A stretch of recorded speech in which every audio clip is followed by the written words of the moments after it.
time we came here? First time we came here, running from the academia because Dotori was after us? Oh, Paimon remembers. Nahita's consciousness had been trapped by the doctor, but we followed the clues she left behind to help her. Good memory, Paimon. So much time has already passed since then, and it seems Sumeru's changing for the better now that Nahita's in charge, right? I'd imagine. Paimon just hopes this peace will last a long time, and then Nahita won't have any more new problems to deal with. Yeah, but as long as we're around, it'll be hard to say what will happen. We kind of bring trouble. Yeah, guess you're right. We somehow always find ourselves right in the thick of it. Who knows what will happen next? Come to think of it, maybe it's all because of you. Maybe you're just a magnet for trouble. Maybe. Could be true. But I was just thinking that you might be the problem as well, Paimon. Huh? Me?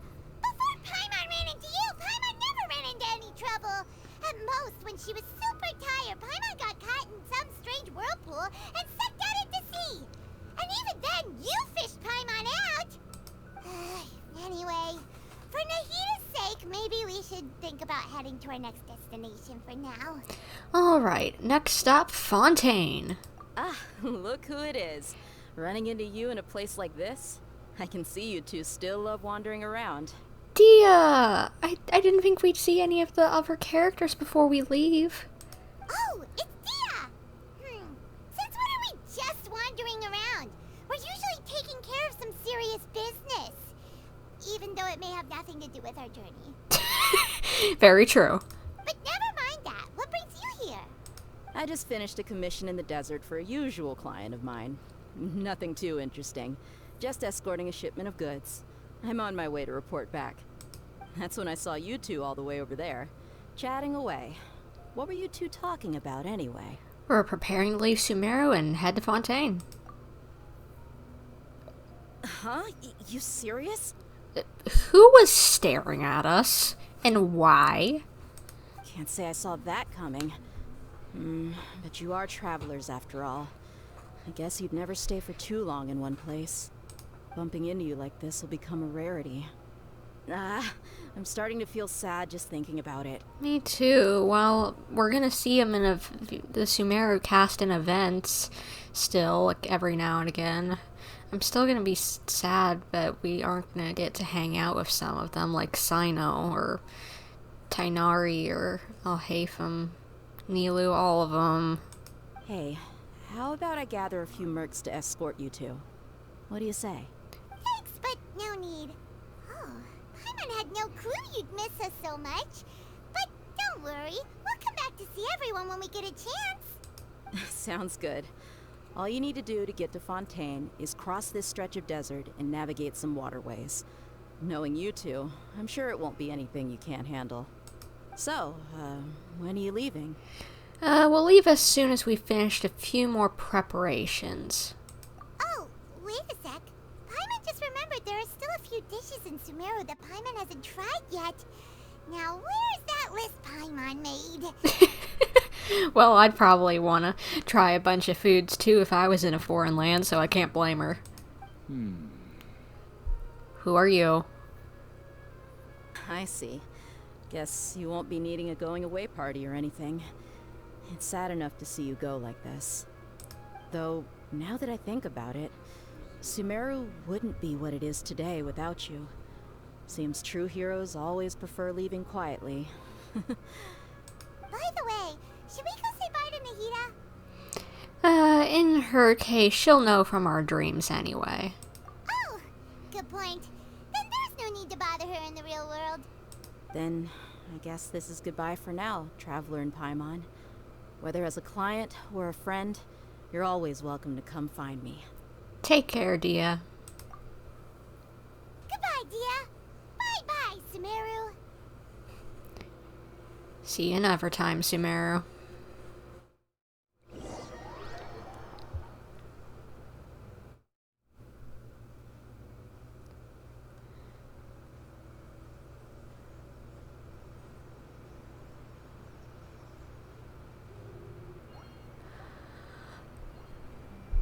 Oh my gosh, it looks so pretty.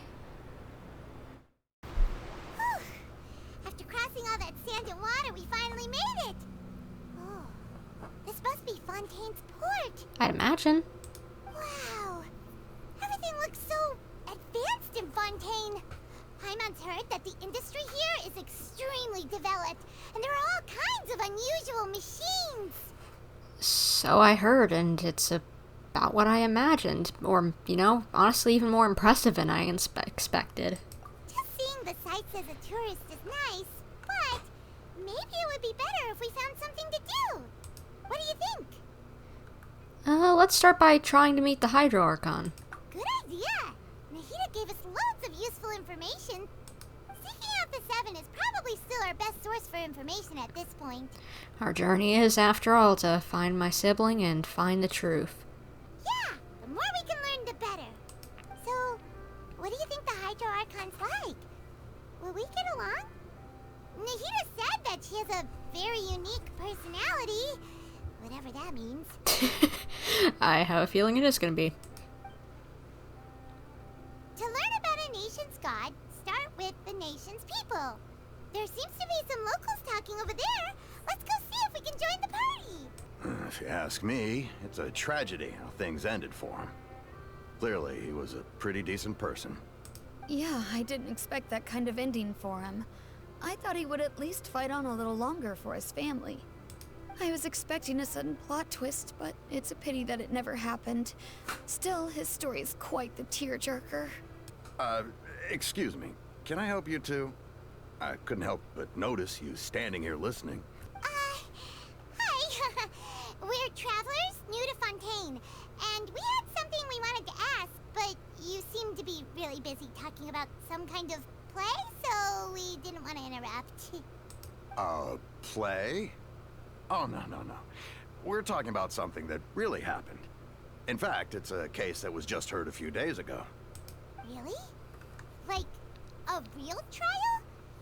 But the way you were talking about it and the words you used just now made it sound like some kind of story. Exactly. Well, good tales are often based on true stories, aren't they? And what you see in reality may also be someone deliberately putting on an act while harboring ulterior motives. Whether something is true or not simply isn't that important. The main thing is whether the story being acted out on the stage is splendid enough. Oh, but it looks like you're not from around here. You probably don't know that the Fontaine Court of Justice is called the Opera Epiclese, or more commonly known as just the Opera House. So they see trials as a sort of opera? But, shouldn't court cases be treated a little more seriously than that? Not to question Fontaine's way of doing things. It's just that putting someone on trial is usually a very serious thing. No worries. Other visitors to Fontaine have wondered the same thing. You could say that we just don't want to waste the moving stories behind those cases.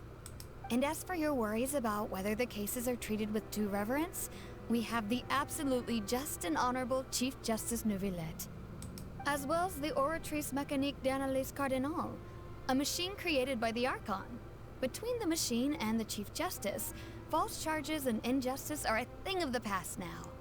A judgment device created by the Archon? Oratrice? Is it some kind of machine too? Oh, Paimon's curious. We should check it out if we get the chance. Wait, Paimon almost forgot to ask you our question. Do you know what we should do if we want to meet the Hydro Archon? Oh, that's easy. Just go to the Opera House. Lady Furina practically lives there. You could definitely say it's her biggest passion. I think what they mean is that they wish to speak with the Archon personally. Bingo. In that case, I'm afraid it's going to be a tad more difficult. You'll have to make an appointment well in advance, and it'll depend on whether or not she has any time slots available. Make an appointment? Huh. Is the Hydro Archon super busy taking care of official stuff? Wait, didn't you say that she's always at the Opera House? No. Lady Furina seldom takes an interest with the nation's affairs. The reason it's difficult to make an appointment is simply because she's incredibly popular. That's right. After all, she is the Archon. Though she may tend to get a little dramatic from time to time, people can't get enough of her. Huh. First time Paimon's ever heard of an Archon being described that way before. Wait! Paimon gets now! The like a big celebrity here, right? I think this is the first time we've actually had an Archon so presently forefront in a nation. Yeah, I suppose you could say that. Perhaps you could even say our mascot. Hang on. This is still Fontaine's Archon you're talking about. You should show some more respect. Yes, you're right. I guess I should at least try to be a little more respectful in front of visitors. Otherwise, I might get arrested and find myself face to face with Monsieur Neuvillette. Come on. Sure, there's a lot of laws here, but nobody's going to be arrested for saying something disrespectful about the Hydro Archon. Seems like the people of Fontaine really like the Hydro Archon, but they don't appear to revere her. Alright, I think we get it. Thank you! At least we now know that we can find the Hydro Archon at the Opera House. But who knows how long making an appointment will take? Guess we could have a look around the city in the meantime. Hey! What are you looking over there for? There's a girl over there, and she's been standing alone for quite some time. Huh. Maybe something's the matter. She isn't going to jump into the water, is she? I don't think so. She just might be looking at it. Maybe we better go check on her. Hello there. Excuse me. Are you alright? Huh? I'm fine. Thanks. Oh, okay then. We just noticed that you seem to be worried about something. About many things, actually. But there's nothing I can do but just keep my troubles to myself. I was just reminiscing about a place my brother and I would play when we were kids. It was just atop that hill over there. See? You're pointing at the sea. Wait, are you saying that you and your brother lived in the water? Maybe they're mermaids? No people call the waters around Fontaine a sea. It's actually just an inland lake that's filled with fresh water. And though I can still see that hill clearly in my memories, now it's been completely submerged. Oh, so the water levels have been rising, I guess, around Fontaine, in flooding areas around it. He would skip and jump, tossing sand in the wind. The sun shone brightly, and the air was filled with the scent of the sea. But now, the water is gradually swallowing our memories. It won't be long before it swallows us. Sorry. Paimon doesn't really get what you mean. It's flooding. I don't believe we've had the pleasure of meeting. Are you Lynette's new friends? Lyney, I guess, maybe. Depends on what she thinks. Oh, and you are? Thanks for looking after my sister. She often comes here to reminisce about our childhood, that's all. There's no need for any concern. Allow me to introduce myself. I'm Lyney, and this is my sister Lynette. If I had to guess, I'd say you must be travelers from abroad. Ding ding ding, you got that one correct. Nice to meet you. Paimon is Paimon, and this is the Traveler. We just arrived in Fontaine. We were just talking with your sister. Even though we didn't really get what she was saying. I see. It's unusual for Lynette to be so willing to talk with anyone. In fact, she seldom speaks at all. I'm usually the only one she ever talks to. How interesting. I guess maybe she trusts us somehow? Oh, really? Then you two are just like us. Paimon's always the one talking for some reason. It's funny how they called it out. There's hardly anything left for me to say with you around, Paimon, because you always steal on my lines. Really calling it out. So that's how you think it is?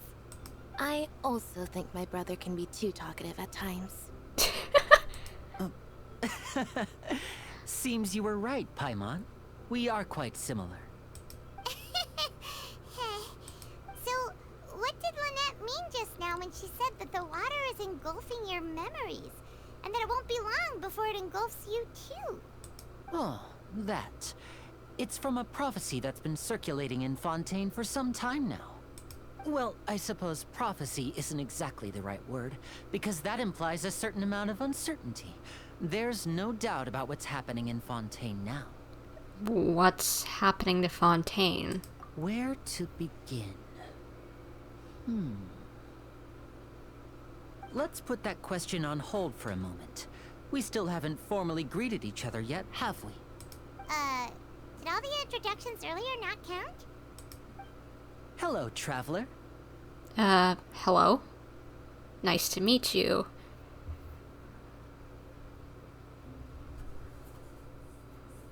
And hello, Paimon.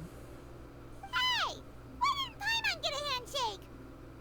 You're not poking fun at Paimon, are you? Please, don't take offense. Just consider it a sort of etiquette we have here in Fontaine when making new friends. You should remember it. It might prove useful. Oh, alright then. Well, Paimon's just happy to have a local friend now. By the way, we were just getting ready to go to the Opera House to meet the Hydro Archon. Would you be able to show us the way?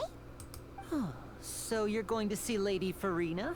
No problem at all. In fact, I was planning to go to the Opera House later myself. I'll gladly take you once I finish things here. Please, follow me.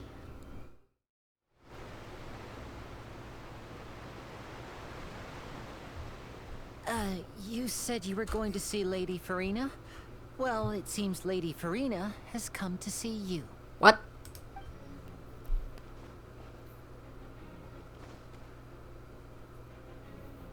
The heck?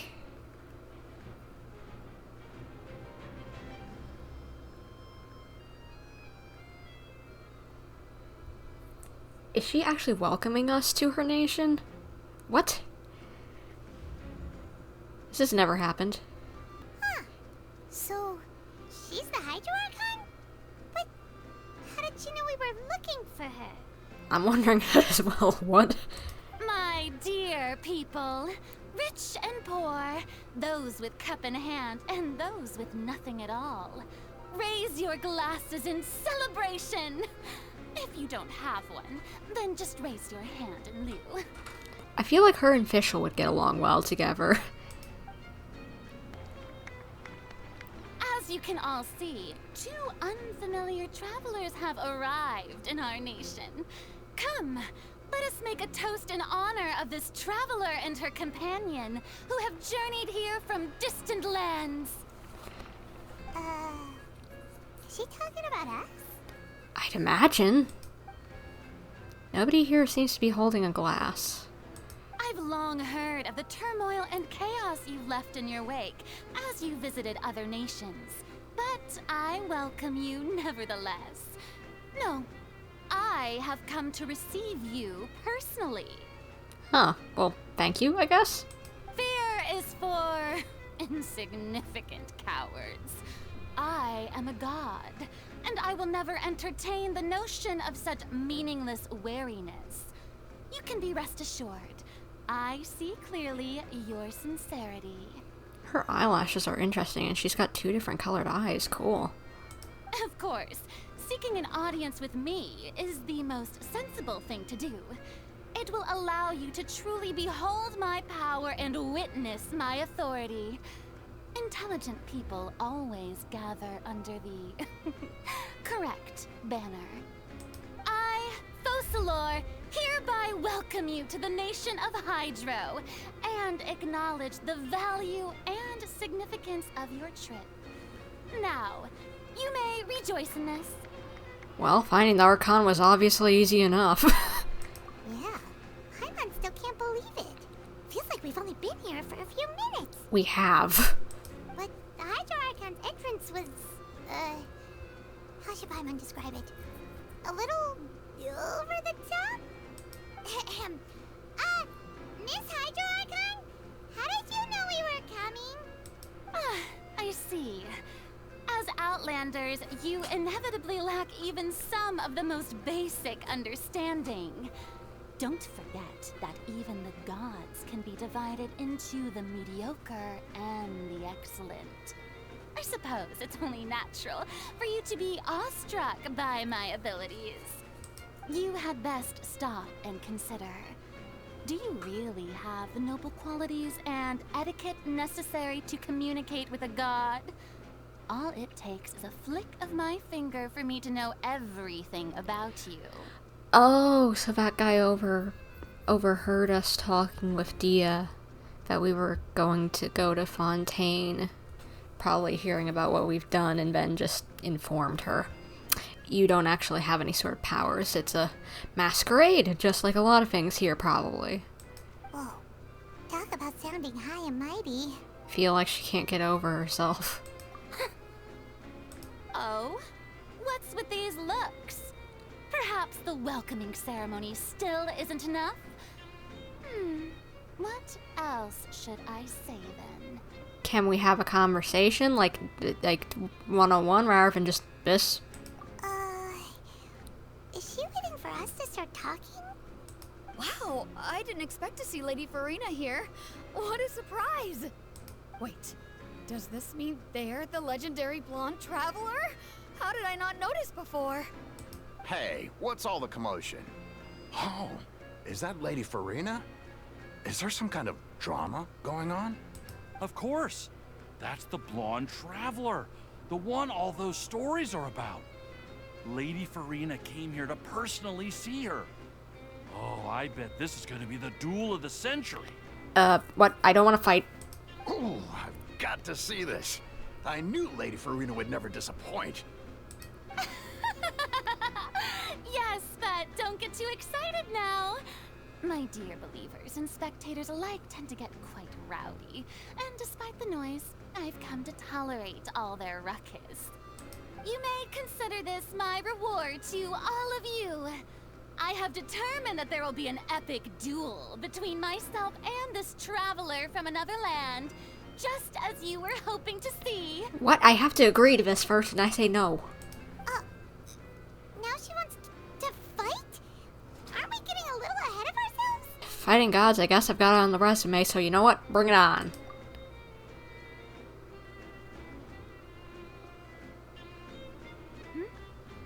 Are you not afraid? Might I remind you that this is a duel against the divine? Yeah, I fought multiple gods. Get over yourself. What are you trying to do, traveler? Provoking a god in front of her people? Stand down, Clorend. I admire her bravery. Few have the courage to draw their sword against a god. She is obviously a true warrior. Unfortunately, people nowadays only crave to be thrilled, and a mere duel will not slake their thirst for excitement. Yeah, she's right. Just a duel wouldn't be all that interesting. Why not? Come on, it's a duel between one of the best warriors and the god of water, whatever you want to say. On Araneus, criminals are always requesting duels to defend their honor. They're getting a bit old, to tell the truth. You see. Then, as the god of justice, I shall face this traveler in another kind of duel. A duel in court! What? Is turning into Ace Attorney or what? All right. Now that'll be worth seeing. Right. This is Fontaine, after all. Such a grand opera house, it would be a pity not to use it. Why do you care so much about the crowd's reactions?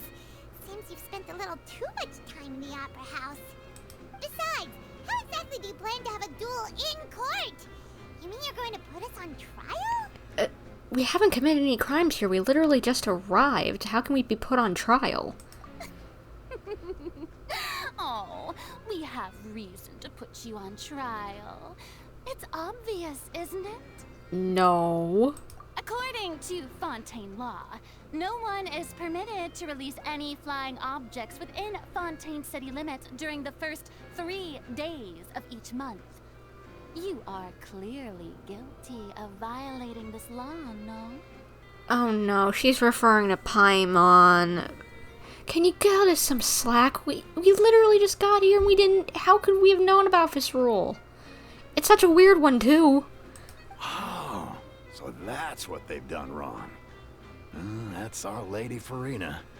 No one knows the laws of Fontaine like she does. You call that obvious? What kind of law is that? Wait, flying object? You mean Paimon? This is... Girl, you're gonna get on my bad list if you really put us in court for just having Paimon around. Precisely. Now, if you two have no objections, then in the name of the Hydro Archon, I order your arrest.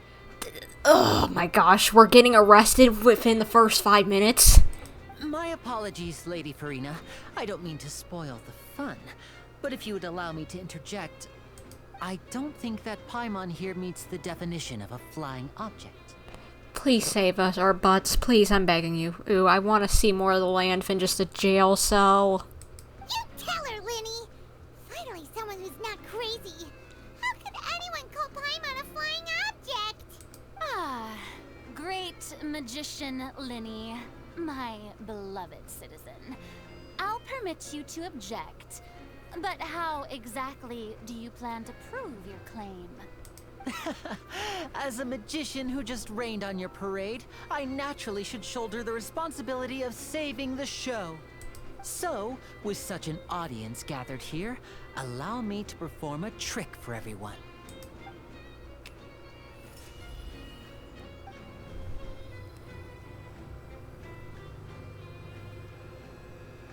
What? Ta-da! What's going on? Wait, he shook my hand and touched Paimon's back. Is he trying to make it look like she's a prop? Are we gonna have to fake that she's a prop the whole time? What's that on Paimon's back? Hey, when did you do that? Ah, when Lynette patted you on the back.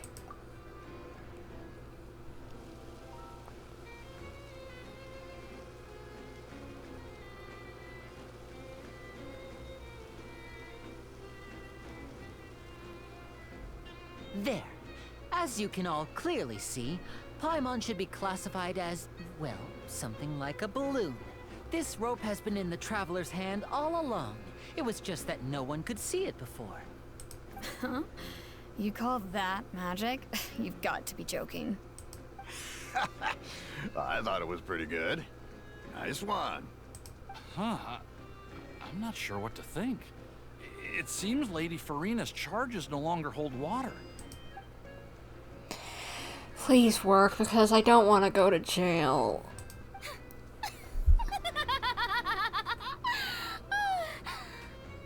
Amusing. Very amusing, Lyney. Just the sort of unexpected twist that I enjoy. With you here, today's performance can finally be called complete. By the way, I love the music here. This is so good. Like, I am gonna need to listen to the OST. It's so fun, like, this music. I don't know if it's like Furina's theme or something, but it's so good. Performance? You see all this as a performance? In which case, consider the matter of your trial resolved. The god of justice will not bring charges against an innocent person.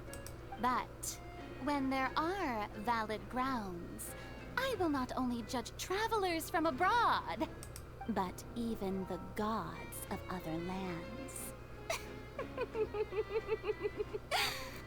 Okay, good to note.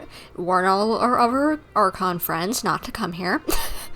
I look forward to seeing your upcoming performance at the Opera House, Mr. Lyney and Miss Lynette. That's enough for now. Toodaloo!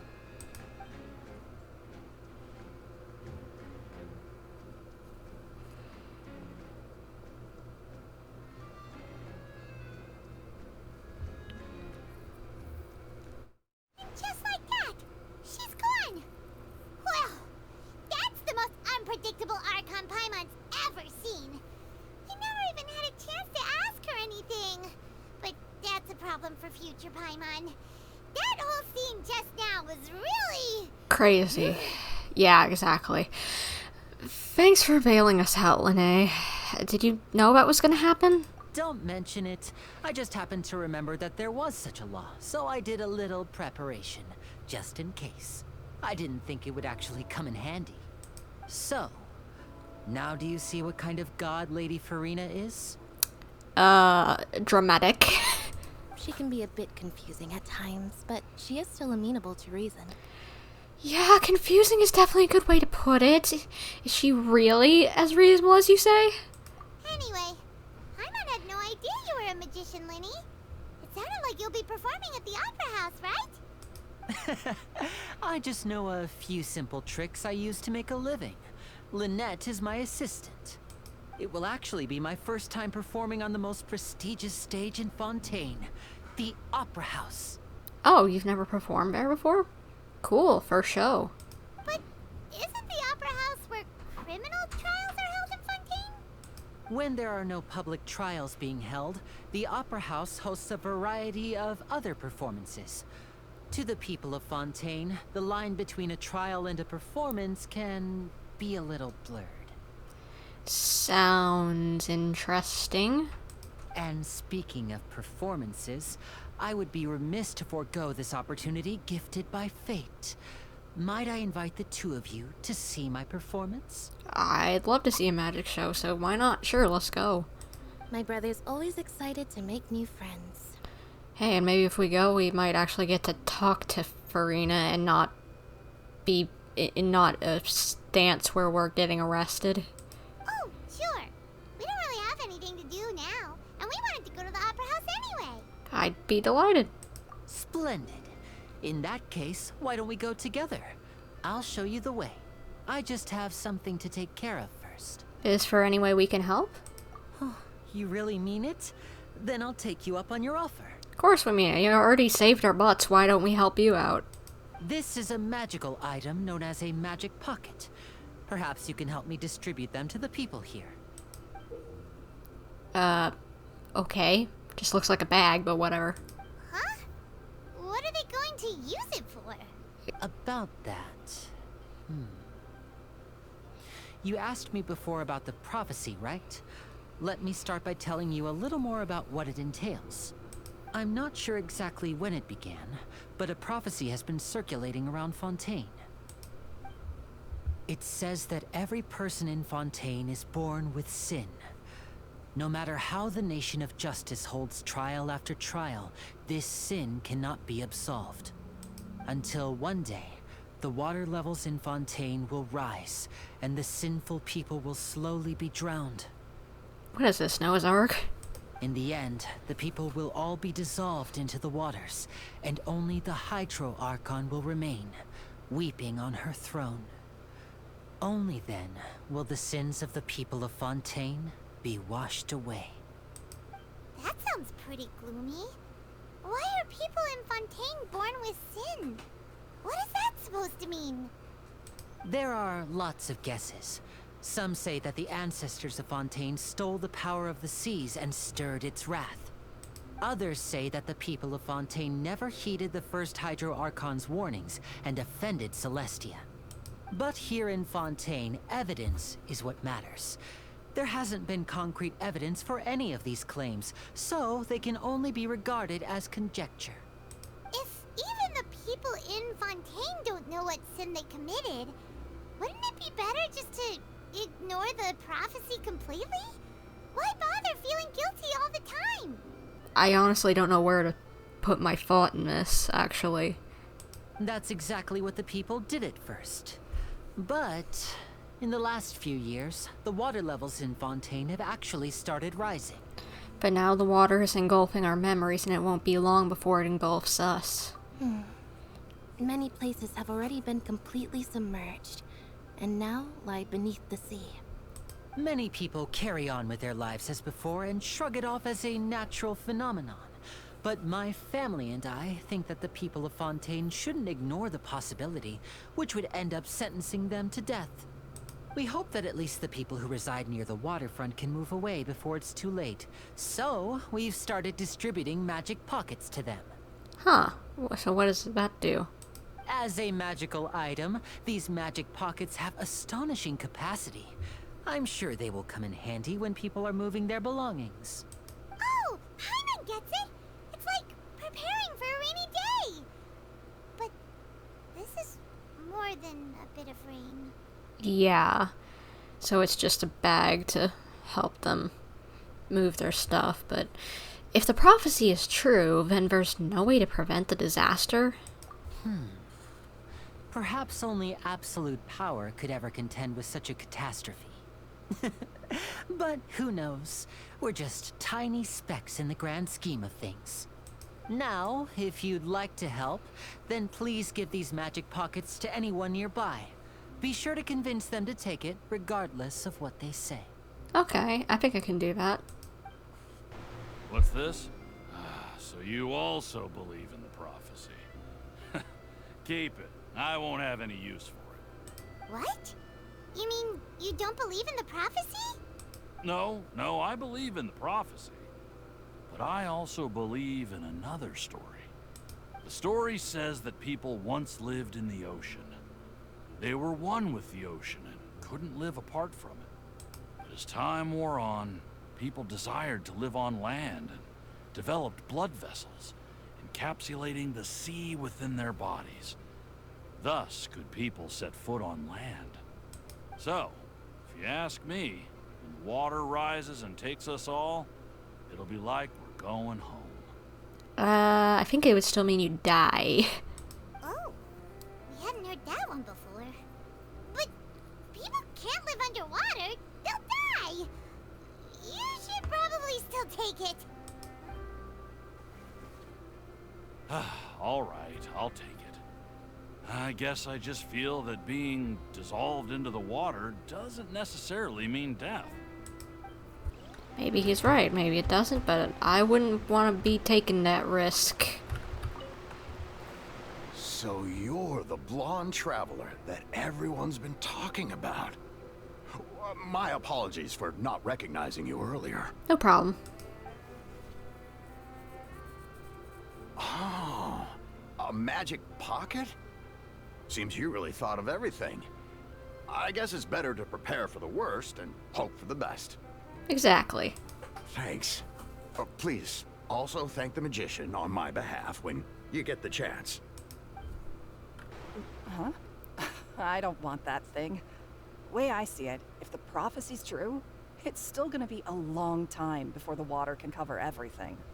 Life is all about living in the moment. What use is there in worrying about the future all the time? We'll cross that bridge when we get to it. But you don't want to get caught off guard and not have it. You should still take it. You never know when it'll come in handy. Oh, all right, fine. Thanks. It's just that if I start moving, that means I've already given up on the life I have now. I'd really rather not. Oh? You already handed out all of the magic pockets? That was fast. So, what did people have to say? I bet you heard some, interesting opinions. No kidding. Yes, but that will change once disaster strikes. I know they'll change their minds, so it's only right to help them prepare. Is there anything else you need to do before we leave? Yes, one last thing. I have the magic pockets made by a workshop in the court of Fontaine. Since we're out and about, I was thinking about bringing him some more materials. So, you want to collect materials? Just tell us what the materials look like and we'll help. Many hands make light work. Oh, that would be much appreciated. We'll need some Romaritime flowers. I remember seeing them near the waterfront on the east side of the harbor. You made quick work of that. I can tell you're an experienced traveler. I've also finished collecting a few here. Maybe next time you'll feel like helping too, Lynette. No way. I'm in power-saving mode today. Otherwise, I fear I may not have any energy left for the performance at the Opera House. Fine. Though the performance is still a long way off. Now that we're finished here, we should get ready to head back to the court of Fontaine. So, we're going to the court of Fontaine before we head to the Opera House? Good. Paimon wants a tour of Fontaine's largest city and try... Wait, shh. Have you noticed that person over there? The young girl. No. Haven't seen her yet. Huh? What's wrong with her? Paimon didn't notice anything. She's obviously a thief. What? Magicians and thieves practice similar methods. We divert attention, and a distracted audience is one that won't discover what you're really doing. Watch her movements carefully.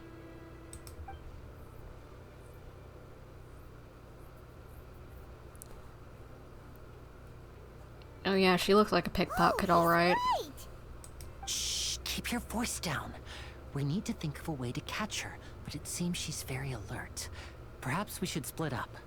You two can ride the lift over there and wait up top. I bet that'll be her escape route if she tries to run. Understood, leave it to me. All right, let's go. This is the spot where Lyney wanted us to wait. Oh, there she is. Oh, look! Isn't that her? Don't point her out. But you know what? Get ready to stop her. Oh no! Did she notice us? She started running the other direction! What should we do? Should we chase her? I guess. Our job is to block the path. The rest is up to Lyney. You're right. She might also be trying to lure us away.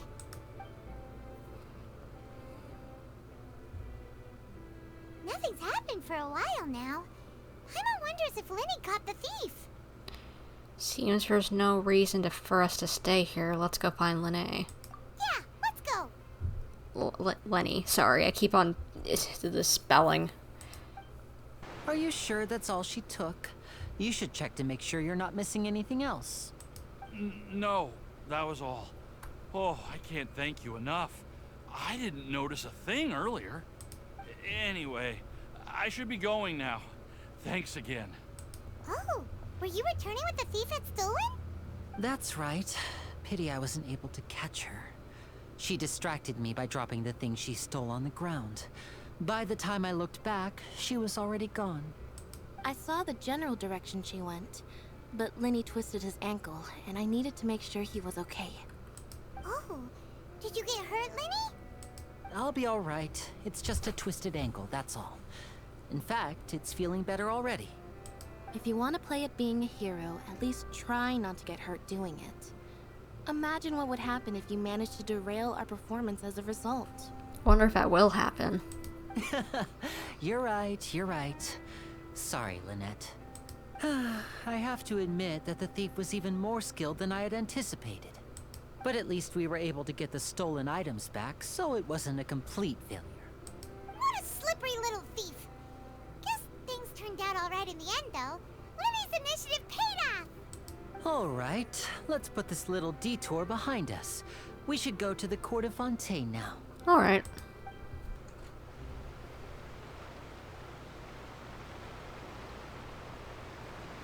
What you looking at, Paimon? So, we ride this thing to go into the city? What an ingenious way to get around. People in Fontaine really know how to use water. Kind of reminds me of a ride at Disney. I can't remember what it's called, but it's like a water boat like that. This is an aqua bus. It allows people to travel between several key locations around Fontaine. It's pretty convenient, but the ride can become a little dull after a while. The scenery is always the same. That's why it's better to travel with friends. So you mean it's still boring, even when I'm riding with you? Oh, you might want to take that back, Lyney. No, that's not what I meant. It's just that, well, you don't really talk that much. Besides, it doesn't really feel like a real trip when it's just the two of us. It's the same as being at home. Whatever. Guess that's what it's like to be an older brother.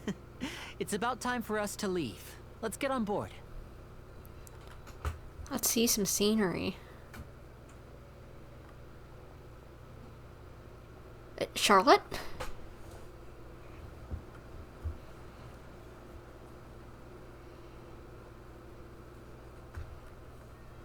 Huh? Charlotte! What? Traveler! Paimon! Charlotte! Charlotte! Oh, I never guessed I'd bump into you while riding the aqua bus. In the story of my life, this is big news. What are you doing in Fontaine? I didn't hear anything about you paying us a visit. Yeah, it's quite the coincidence. But as travelers, we're always on the move. It's not surprising that nobody knew we were coming. Though we still have no idea how the Hydro Archon knew about us. Oh, let Paimon introduce you to our new friends. Oh, no need for introductions, Paimon. I would recognize the great magician Lyney and his assistant Lynette anywhere. I wouldn't be much of a reporter if I didn't know who they were. It's a pleasure to meet you. I'm Charlotte, a reporter for the Steambird. Nice to meet you. From the Steambird, huh? We've often relied on your paper to promote our performances. It's an honor to meet you. Now that everyone knows each other, Fontaine suddenly doesn't feel like such an unfamiliar place. Yeah, feels quite homey actually already just by knowing at least one person here. So, what have you been up to lately, Charlotte? Any big news? Not too much. When there isn't any breaking news, I mainly cover the trials at the Opera House.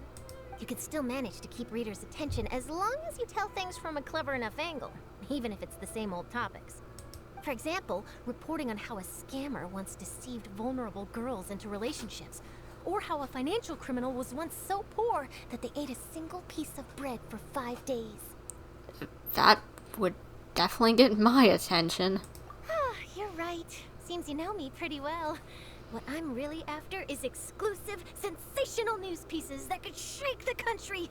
These smaller stories are a waste of my talents. Oh, I just remembered. I've been following a case lately. Well, a series of cases, actually.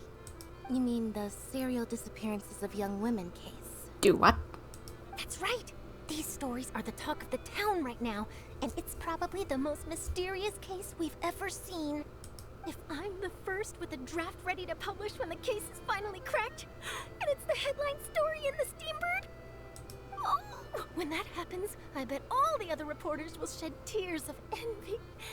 I've already gathered all kinds of materials. I just can't wait for the truth to be revealed. Maybe we'll have to figure it out. So, what is the serial disappearances of young women case? You mean the culprit hasn't been found? That's right. The first missing girl case happened almost 20 years ago. And ever since, after a period of time, another girl disappears. What the cases have in common is that the girls are all of a similar age, and that they've all vanished without a trace. But the scariest part is that to this day, none of the girls have ever been found. Yeesh. That's kind of freaky. Many suspects have been arrested over the years in connection with this case, but shortly after each arrest, another disappearance would always happen. Then there must be more than one criminal at work. Yes, it's possible. But either way, I believe that every case has some precise truth behind it, waiting to be exposed. Yes, I agree. And at the very least, the family of those missing girls deserves some sort of explanation. I just imagined for a second what I would do if Lynette were to suddenly disappear. I'd pay any price to get her back, and then find a way to track down the culprit. Aww. Please don't imagine that, Lyney. Can't wait to see the city of Fontaine. Hey, we're almost there, look!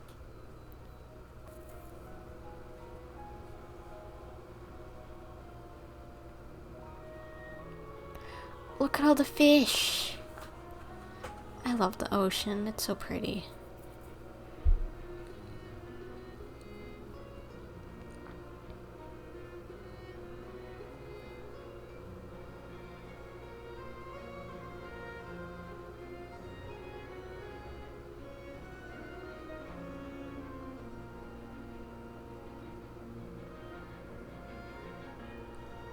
Whoa. This is so cool.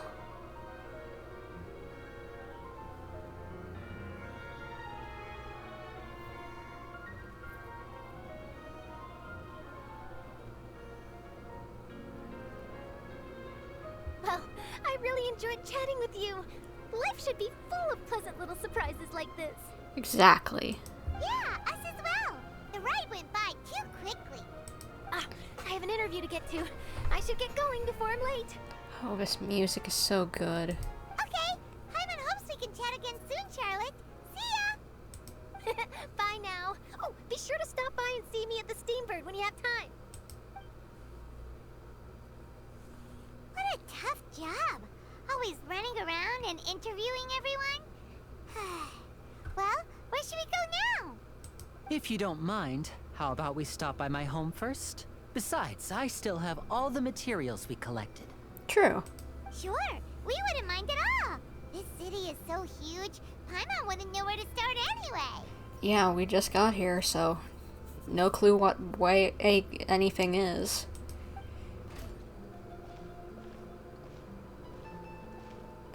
That's pretty.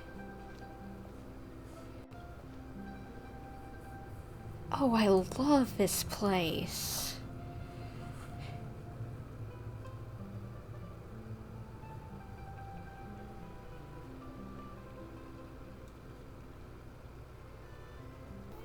This is our current abode.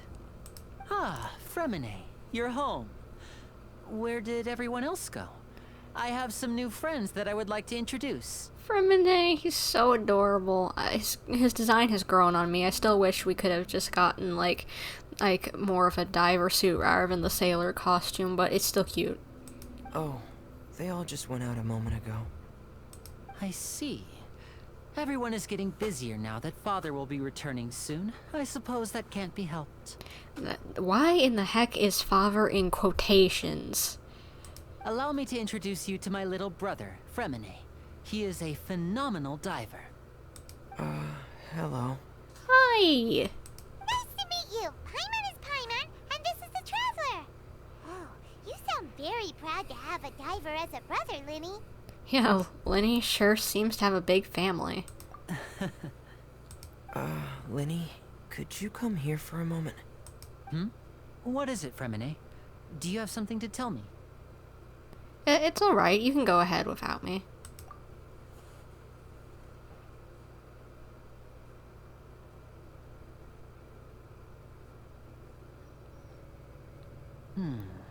Okay, I see. Is everything all right? You don't have to tell us if you don't want to, but we just want to make sure we can't help out, you know, if something's wrong. Oh, it's nothing. We were just discussing a little housework. Sorry for the interruption. Oh, before I forget, the Traveler and I collected more materials to make magic pockets. Were you able to get any, Fremine? Yes, I went diving and gathered lots of materials. I was about to give them to you. I love his little freckles, they're so cute. When he squishes cheeks, they're so cute. That's our Fremine, always quick with the underwater work. All right, I'll take these to the workshop.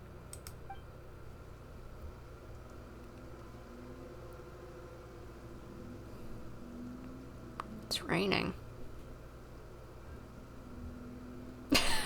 One guy. Run, I feel that. That's a mood. Looks like rain. Oh, you're right. But wasn't it clear and sunny just a moment ago? Fontaine's weather sure is weird. I'm afraid that's just how it is here. It often rains on days where there are trials being held in the Opera House, but don't worry, it'll clear up soon enough. Okay, buddy? What's wrong, Fremine? There's a legend about the rain that I tend to believe. It's said that a dragon of water once resided in Fontaine. Though we don't know where the dragon went, every time it weeps, the skies will cloud up and pour out rain. When I was a child, my mother told me that if I wanted to go outside and play, I should yell toward the sky at the top of my lungs.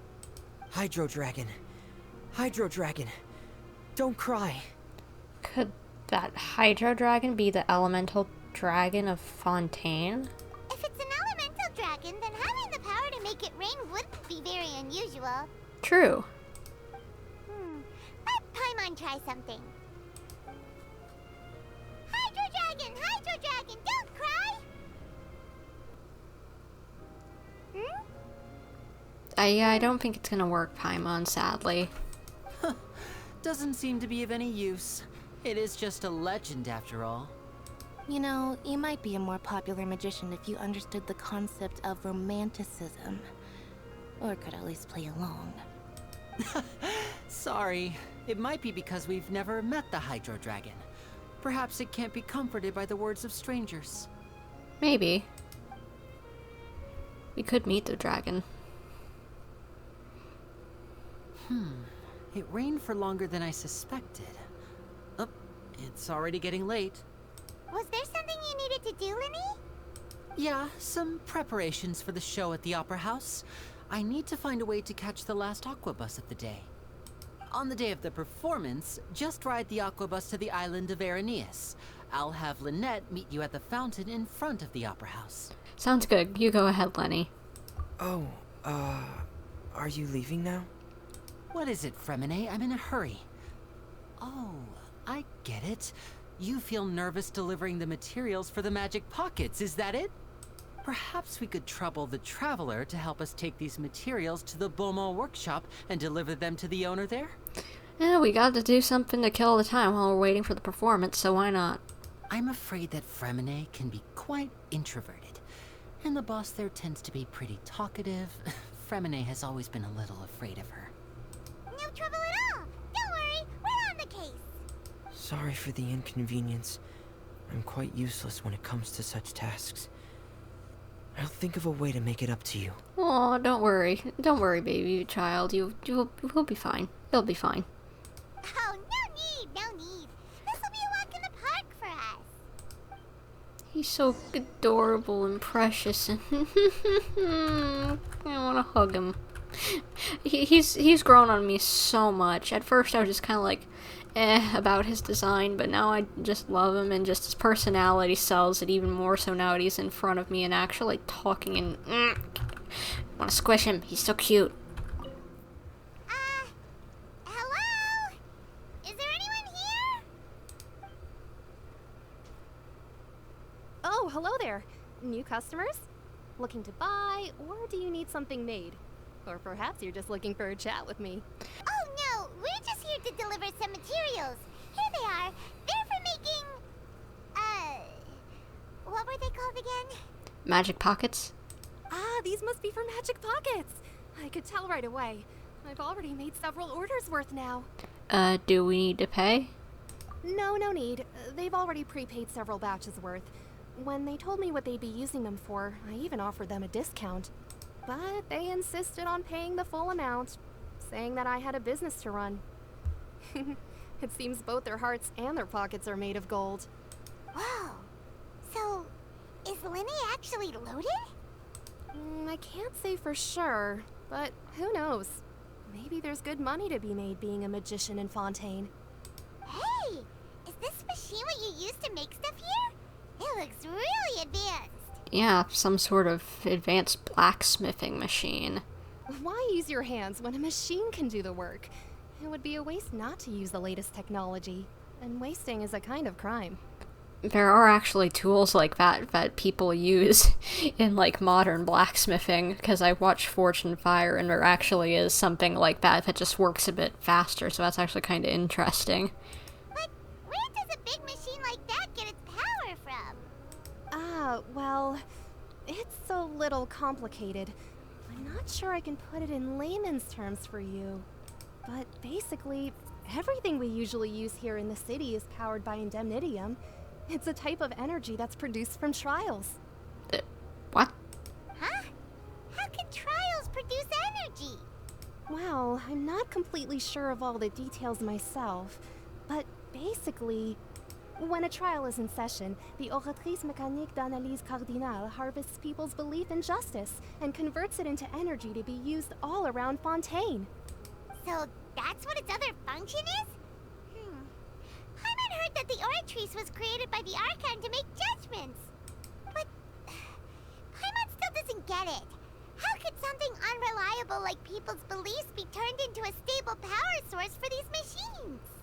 Venti and Nahida both said the gods rely on belief to obtain power. Oh, yeah! So that means the Hydro Archon relies on the machine to take the energy created by belief and turn it into power for all of Fontaine, right? Even though I've never heard anyone really put it that way before, it sounds like it makes sense. Besides indemnitium, we have another type of energy called pneumosia. It isn't produced by the power of the Archon, but it is unstable by nature. Even now, it still cannot be widely used by civilians. I thought I'd find you hard at work, but here you are chatting the day away. Since you're already talking, I'm sure you wouldn't mind a few words with me. You again? Didn't I already promise you that I'd have the more I owe to Confrérie of Cabriere by next month? Why are you hounding me now? Yeah, but how do we know that you won't go running off by the end of this month? I want 50% today. Wait, no, 70%. Good lord. Huh? You... Seems business isn't so great for the workshop. We've already finished our job and delivered the materials. Maybe now's a good time to leave? Sounds like a usual case of someone owing somebody else money. But honestly, at the same time, sounds like some sort of mafia thing. Hey, hold on. Before you go around trying to collect payments, why don't you settle your own debts first? The heck? Where'd you come from? Tartaglia, where the heck you come from? If Confreri of Cabriere wants to poach clients from Northland Bank, that's fine. But I'm afraid you still owe the bank a hefty sum of mora. So why don't we work things out between us first, before you get back to your little conversation here? You're from Northland Bank. But we said we'll pay everything we owe next month. Why are you hounding me now? Why are you hounding her now? Traveler, Paimon! I didn't think I'd run into you here in Fontaine. What are the chances? One guy just like him walking straight through him and he's just like, hey, get away from me. We're surprised to see you too. What are you doing here in Fontaine? You didn't want to stay in Snezhnaya? We sure seem to have run into a lot of friends today. Long story short, I've already been in Fontaine for some time now, and honestly, things have been pretty boring. But it seems that fate brought our paths together today. Not only will I have some good friends here now, but ones who always seem to find trouble. Yes, we do find a lot of trouble. Either way you look at it, it seems things are going to get a lot more interesting now. Pretty sure we'd want to avoid anything that you'd find interesting. Besides, our trip here has gone pretty well so far. Right, Traveler? I think we've already weathered enough storms for now. Hey, you, Northland Bank boy. Aren't you forgetting something? Don't interrupt. It's not often I run into the Traveler like this. Why don't you wait for me over there for a while? You kidding? Aren't you the one looking for us? You really expect us to sit and twiddle our thumbs while you catch up with your friends? I wouldn't mess with a harbinger, good sir. Listen to me, boy. If you want your mora, fine. Why don't you come and take it? Paimon like coming out, popping her head out from behind Child, shaking her head and then giving the smug look. Hey, I just said not to interrupt. Oh, by the way, Traveler, the last time I took Tonya and Tusser ice fishing, Tusser said, Hey! That's way over the line! All right, boys, let's see who has to pay up now! Can you at least let me finish one sentence? Fine. Though the bank told me not to get rough with our clients, you're the ones who started it. This is an act of self-defense. You two will have to be my witnesses, okay? Sure, go ahead. All yours. I'm sure this won't take long. What's your deal, Brad? How are you so strong if you're just a staffer from Snezhnaya's Northland Bank? Wait, don't tell me you're... Oh, he didn't know he's a harbinger. Oh, now you notice. It's a little late, don't you think? Just make sure you understand that you don't mess with Northland Bank. Got it?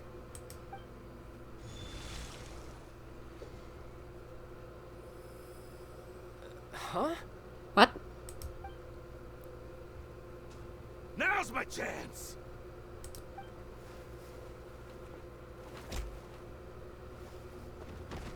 Ooh, nice takedown. Huh. That was weird. So, what just happened there? It seemed like your vision stopped working. I'm not sure. It's as if I suddenly lost control of my hydropowers when I needed them. Maybe there's something wrong with my vision? Some of those guys running away with their hands over their head like that is so funny.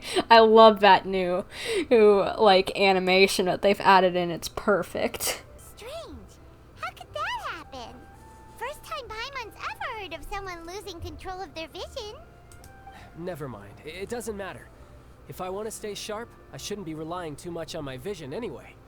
Besides, I always have my delusion in case I need it. Better not use your delusion too often. So what are you doing in Fontaine, Child? I don't see its work for Northland Bank. Well, I guess it's because I've been in a bad mood lately. Huh? What kind of reason is that? Wait, since when do you feel down about anything? Exactly. I don't know. Maybe I still have a lot to learn about myself. But recently, there seems to be some sort of restless power stirring inside of me. And I don't know why, but every now and then I feel like I'm in a terrible mood. Maybe some of that, like, abyssal power delusion is catching up with you. Maybe you losing control of your vision just now is connected with that power you're feeling inside. That is a possibility. So about this power, do you have any idea where it came from? I can't remember if I ever mentioned it before, but when I was 14, I fell into some unknown abyss. You haven't mentioned it, but I'm aware of it. It was during that time I learned nearly all of my abilities. The one who took me under her wing and taught me was named Skirk. She was always quiet and very mysterious. Nobody knew where she came from or what she had been through, and she was always very strict when teaching me combat techniques. One time, I asked her why she was willing to take me on as an apprentice. From what I could make of her answer, it was because I had awakened it, and traces of it remained on me. She said that all my combat training would be useful in the future. Do what? Is Child having some sort of actual gonna have some sort of really big plot relevance? Like, really big? I mean really big? Because something being referred to just as it being harbored in, like, traces of it remaining inside whatever him, just, like, that sounds suspicious. But what is it? What did you awaken? She never explained that, but my guess is that it's related to a dream I saw when I had just fallen into that abyss. In my dream, I was in the deepest depths of the sea, and the boundless seabed was all around me. But in front of me appeared a whale that was so massive, I felt like I couldn't breathe. A whale? Oh, that sounds familiar! When we fought against you before, you summoned a huge whale that seemed to leap at us. Is that the one? Speaking of which, why aren't we even remotely just, like, suspicious of this man? I know we've talked to him in events and whatever, and kind of put this somewhat besides us, since it was just kind of a business thing, but at the same time, he tried to kill us last time that we saw him, like, in the main story, at least. He just had to blow us, like massive amounts. That's just an abstract form of a whale that I create using my elemental powers. It takes that shape because the scene I dreamt of the whale has always been stuck in my mind. I'll never forget it. So you used the whale as inspiration for one of your moves?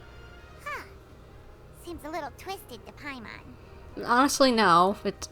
There's plenty of I don't think it seems like one of the weirdest things we've heard that people use their visions for. But it's honestly very possible that the power inside of you is connected to your incident in the abyss. So why don't you just go ask your master? Maybe she knows the answer. Let me guess, she disappeared? You make it sound so easy. Ever since the incident I experienced there, I've never stopped searching for Master Skirk and that unknown abyss. But it's been years now, and I've still found nothing. There isn't even a trace of the place where I remember falling into the abyss. Oh, it sounds like some kind of ghost story. Yeah, I'm out of leads at this point, but there's nothing more I can do. It seems that strange encounters in this world tend to be elusive like that. Oh, seems the time really flies when I'm talking with you. I just remembered I have somewhere else I need to be, so I should get going. Okay, he just shows up and drops some lore bomb on us. Some lore mystery, more like, actually. And he's gonna dip. Okay. What? More work for the Northland Bank? No, it's more of a personal appointment. Lately, I've been sparring with some of Fontaine's official champion duelists whenever I'm feeling bored. Would that include that, Chlorind? Yeah, that girl. Official champion duelists? You mean it's their job to duel? Yep, In Fontaine, before a criminal goes to court, they're given one chance to defend their honor by requesting a duel with an official champion duelist. The champion duelists are all-powerful fighters selected from among the nation's best, and the duel itself is a no-holds-barred fight with no specified stopping point. So engaging in such a duel is regarded as a symbol of defending your honor. If a criminal manages to win the duel, they'll be acquitted. But if they lose, they'll have no choice but to stand trial. And the worst-case scenario is that you're simply killed in the duel. I was wondering. Though it's rumored that Fontaine has a death penalty, from what I can tell, no one has ever been officially sentenced to death. I have a feeling we're gonna see that while we're here. So really, the only people who opt to duel are those who have suffered a grave injustice in being accused, or those who greatly value their honor. Otherwise, why gamble with your life? So, do many people actually get out of their trials by winning the duel? Apparently, it's exceedingly rare for anyone to actually win. Fontaine probably enacted this system as a way to show that the nation respects the honor of its citizens. Besides, none of the champion duelists are to be trifled with, which is exactly why I was itching to face them as soon as I got to Fontaine. Apparently, the one I'm meeting today, Clorinde, is the strongest of the champion duelists. I had been asking her for some time before she finally agreed to face me today. I want to see this. Well, that's child for ya. Paimon feels like we heard that name somewhere before. When we were meeting the Hydro Archon Paimon, remember? She was the one who was like, you dare say such disrespectful things, nah. Oh, before I forget, I want you to have this. Huh? Your vision? You're seriously just giving it away? The heck? I'm just worried that it could become uncontrollable again. I'd be pretty upset if it got in the way of my duel, so I think I'll be better off without it for now. What? What? Has anyone ever done that before? And I'm just forgetting. I've not played all the character quests. Has someone ever actually taken off their vision before? That is literally insane. You should at least keep it on your person. I guess I can understand that maybe like you'd try to use its power and nothing would happen and it would leave you open, but at the same time, still take it with you. Besides, I just need you to hold on to it for a short while. I'll come retrieve it when I have some time later. Paimon knows what you're up to. You just want an excuse to come talk to us again, don't you? Maybe. Whatever gave you that idea? I'll be in touch later. That sneaky guy. He said he's been feeling down lately, but he seemed the same as ever to Paimon. Well, since we don't have much to do for now, we might as well walk around and see the city before Lyney's performance.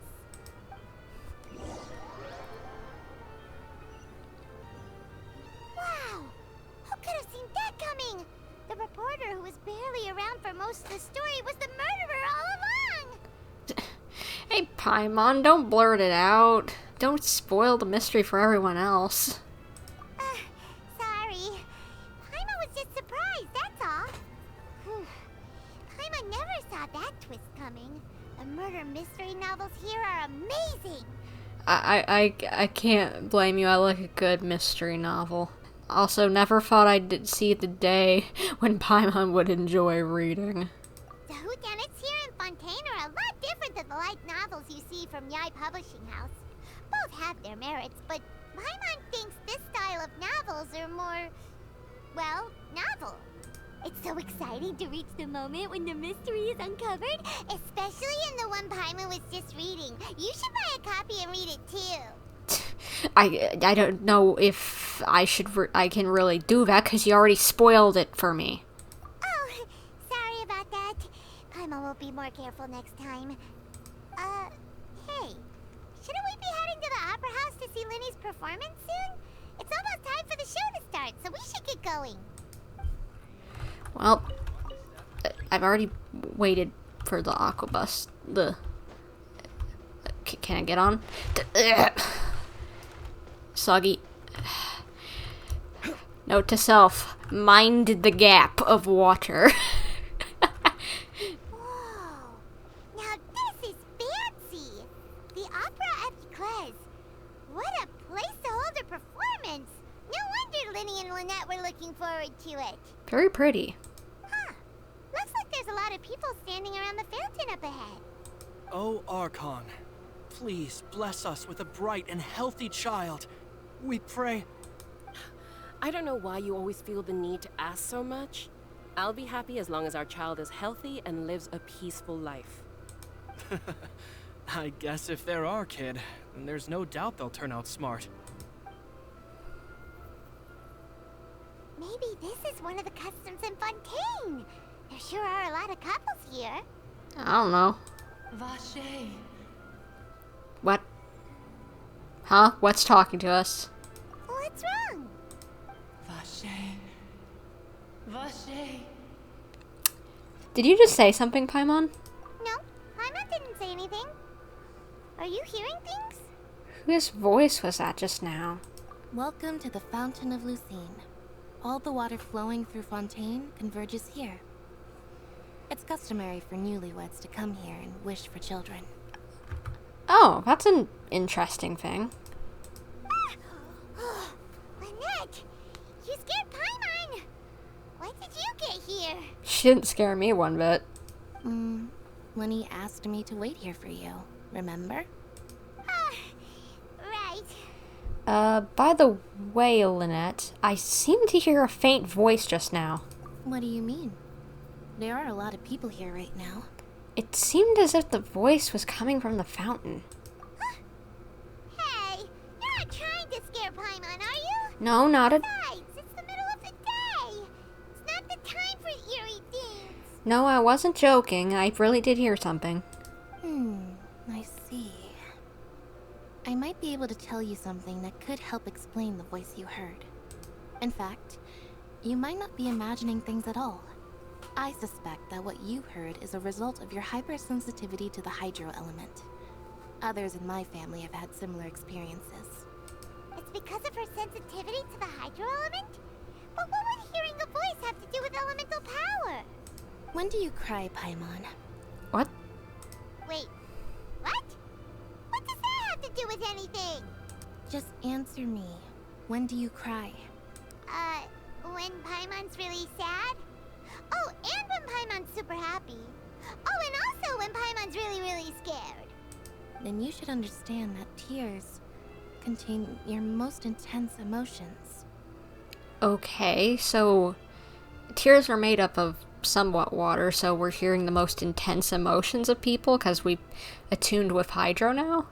Like I just mentioned, the Fountain of Lucine is where all the flowing water in Fontaine converges. Even the tears that fall to the ground will eventually gather here. So maybe what you heard was the intense emotion coming from someone's tears. Huh, that's an interesting explanation, though I'm not sure whether to buy it or not. So, what did the voice say?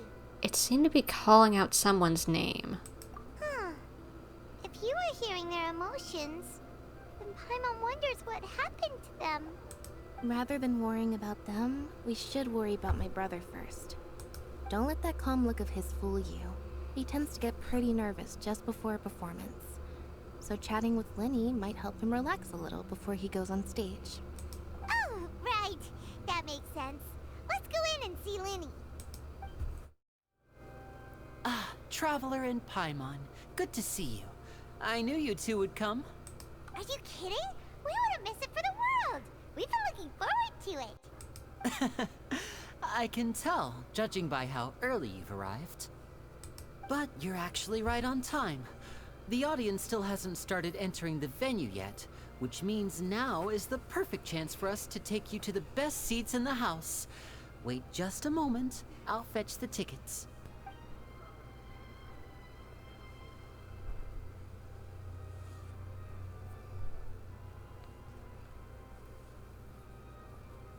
The Opera House has assigned seating, so you always have to make reservations. I've already reserved your seats, and here are your tickets. Oh, thank you, Lyney. Ooh, front row seats. Thanks. Lyney?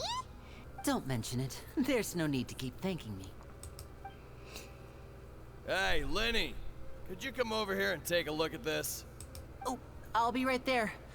Seems there's an issue with the stage props over there. That's Cal, my assistant, calling me. I'll go lend him a hand. Go for it, or you got a show to put on. Yeah, we'll just go to our seats. You go ahead, Lyney. Oh, so cool. But no one's here yet. Maybe in the cutscene it'll fill out. In a cutscene it'll fill out. We got prime seats next to Mr. Handsome. Hello. Oh, these should be our seats. Come on, let's sit down. And maybe we could say hello to the esteemed gentleman to our left.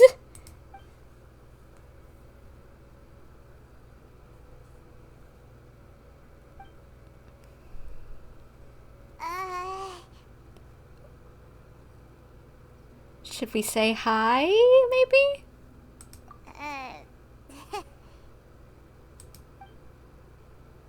Hey, Traveler.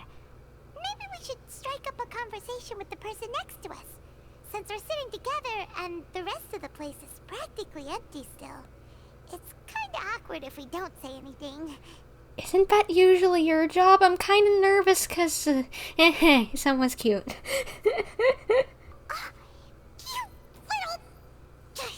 Of course you put this on Paimon. Excuse me, I did not realize you felt awkward. I am terribly sorry. Is it just me, or is his face even better looking than most of the other character models? Hello. Did they do something new with the character face model? Cause, I know he got different eyes, but, something's striking over here. Excuse me. I'm getting hot over here. You're gonna make me blush. I would be perfectly happy to chat with you if that is what you would like. Good lord, he's a gentleman. I like him already. I already like him before, but I like him even more now. Oh my gosh. Hello. Oh, so you heard all of that, did ya? Boy, you sure have good ears. Paimon thought she was keeping her voice down. Wait, that's not it. Paimon's sorry. Paimon's the one who was being rude, talking under her breath like that. So, let's talk, but, what should we talk about? How about introductions first? That would be probably a good place to start to make things a little less awkward. Oh, Paimon's got it. You're also here early and sitting in the front. Are you a friend of Lyney's too? A friend, you say? Well, if Mr. Lyney would like to be my friend, I would be more than happy to reciprocate. I love his design. He looks so good. Oh, so you're not friends with Lyney then? Oh, this is getting more awkward by the second. Paimon nearly forgot to make her introduction. Nice to meet you. Paimon is Paimon and this is the Traveler. We just arrived in Fontaine. Hi, nice to meet you. It is an honor to meet you two. I have heard of your deeds across Tevat. And as required by proper etiquette, I will also introduce myself. I am... Oh, Monsieur Neuvillette. What an honor it is to have you here to see my show. And welcome, even more awkwardness, because we got one of the highest higher-ups in Fontaine. Ah, Mr. Lyney. I should say it is in fact an honor for me to see your performance in person. Good lord, he is such a gentleman. I already love him. Okay, calm down, brain. Wait, Neuvillette? Could he be... I'm gonna have some hard time pronouncing his name. Neuvillette. Everyone keeps on pronouncing it extremely French, and that's not helping me.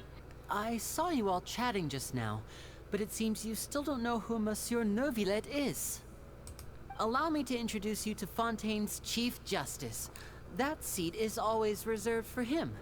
It wouldn't be too much to say that he's the symbol of justice and honesty here in Fontaine. Whoa! Sorry for being so rude just now. Paimon had no idea you were such an important person. No offense taken. Being Chief Justice is merely what I do for work. Nearly every person has their usual reserved seat, so I'm not so special, really. And by the way, I should probably let you know, even though I would prefer not to, there's someone sitting up there in the VIP seats that has been striking a pose for quite a while now. She's been watching us this whole time. I believe she is trying to give you a most elegant and impressive first impression. He's ratting her out. Oh my gosh, this is gonna be an interesting dynamic between these two, and I already love it. So I think you should take notice of her sooner rather than later. Otherwise, she may become flustered. I don't think she's gonna be the one flustered over here, cause that's a me over here with you. Hi. My fictional character has never made me visit. Oh my gosh.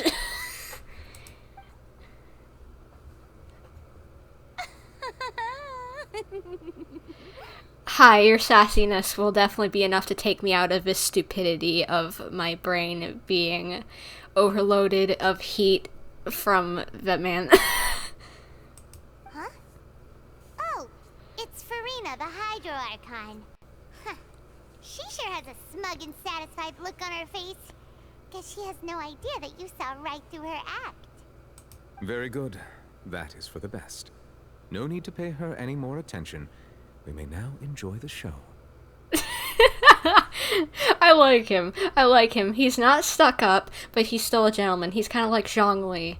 It fits together very nicely, and we all know, anyone who's been around long enough knows I like Zhongli, so, you can like him as well. Huh?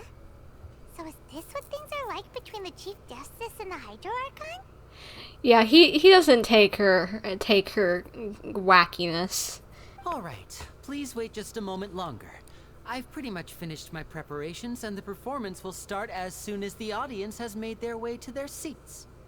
Yay! The show's finally about to start! Paimon can hardly wait! Paimon's never seen a real live magic show before!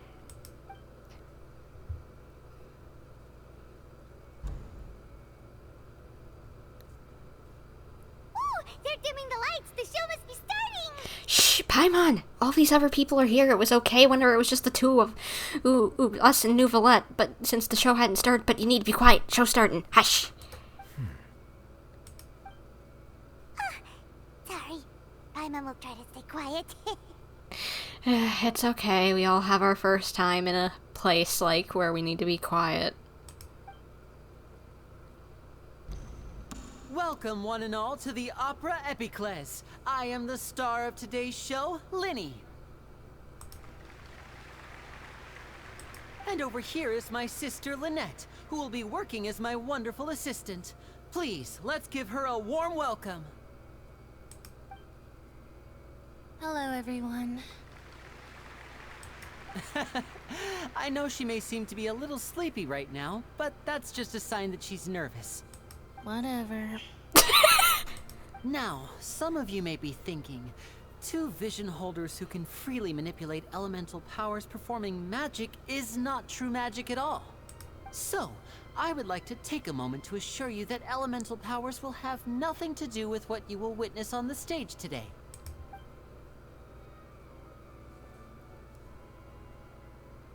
Both Lynette and myself have removed our visions for the show.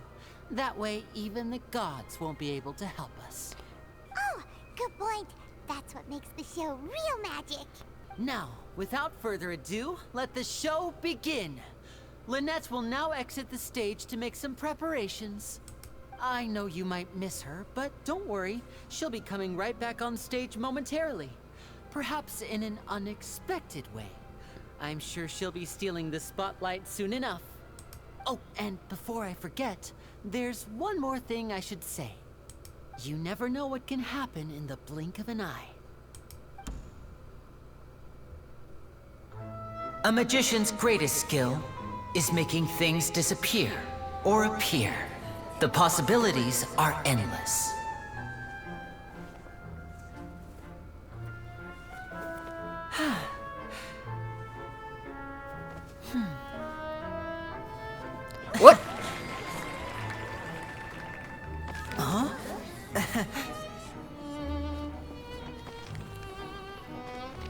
Oh, he's good.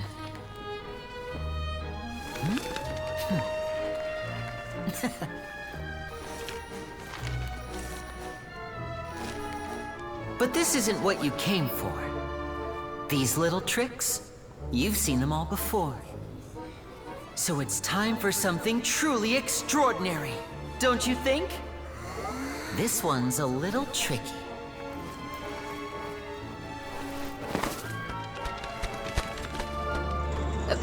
What?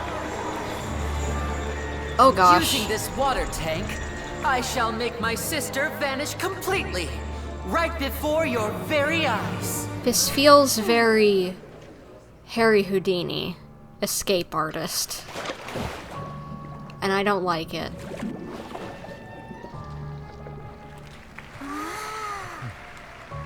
It's actually quite simple. She'll just turn into air bubbles and float right out of the top.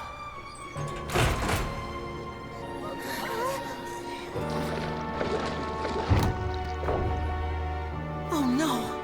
I told them to check all the props carefully. With the lid on, even air can't escape. An amateur magician would be getting very nervous right around now. Luckily, it's me on stage, so let me show you what a true virtuoso can do. She's been holding her breath for way too long.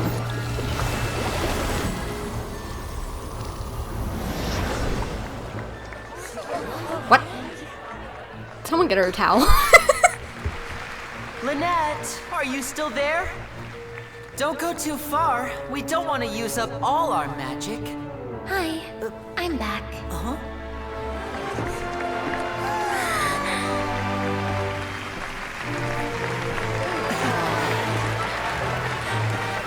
How?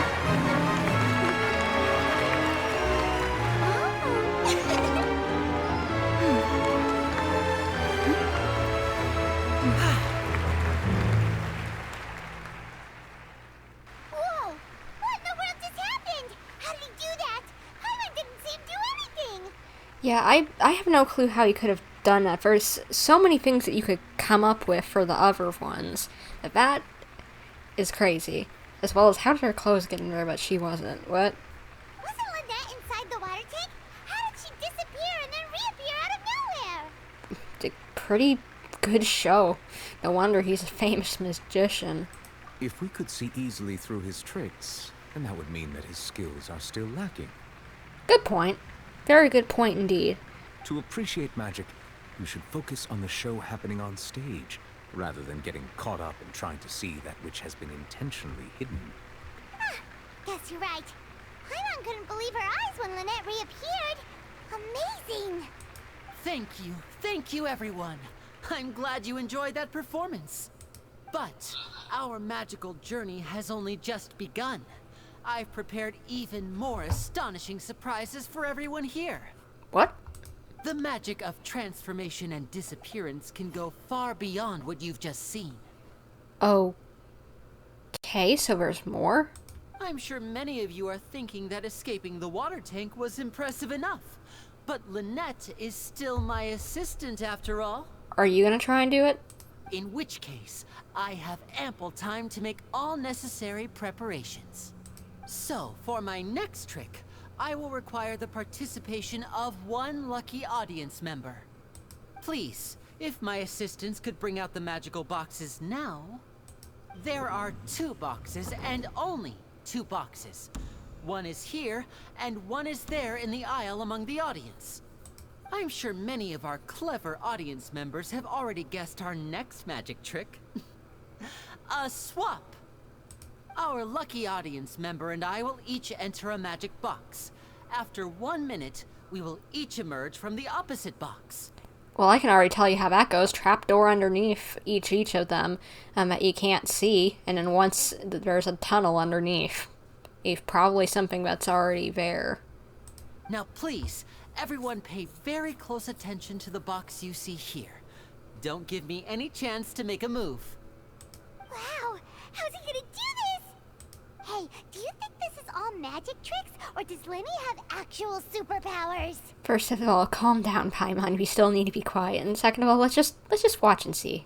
The lucky audience member will be generated by this random number selector. It selects numbers entirely at random. Even I don't know who will be chosen to participate. Now then, let's begin.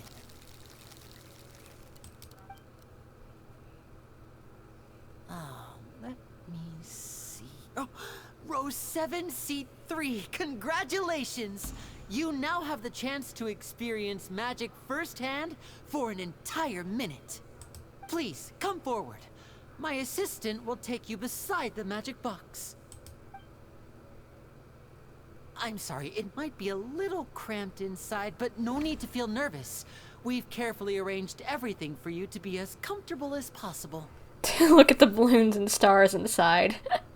I don't think that would make anyone less uncomfortable inside there. You don't need to do anything, but no matter what strange things may happen, don't come out of the box. If the magic is interrupted, who knows where you might end up? You might even find yourself in the Fortress of Meripede. Oh, okay. All right. Before I enter the magic box, there is one more thing I need to ask the audience to do. Could you all give me a countdown? Like this. 60, 59, 58. Just keep counting down. You can go a little faster or slower if you like. I won't be able to see anything in the pitch black box, so I'll be relying on your voices to know when time is up. Oh, and no tricks now. If you quickly count from 60 in just 30 seconds, then I'll be in a tough spot. Yeah, it's because they're switching from, like, some sort of trapdoors and whatever.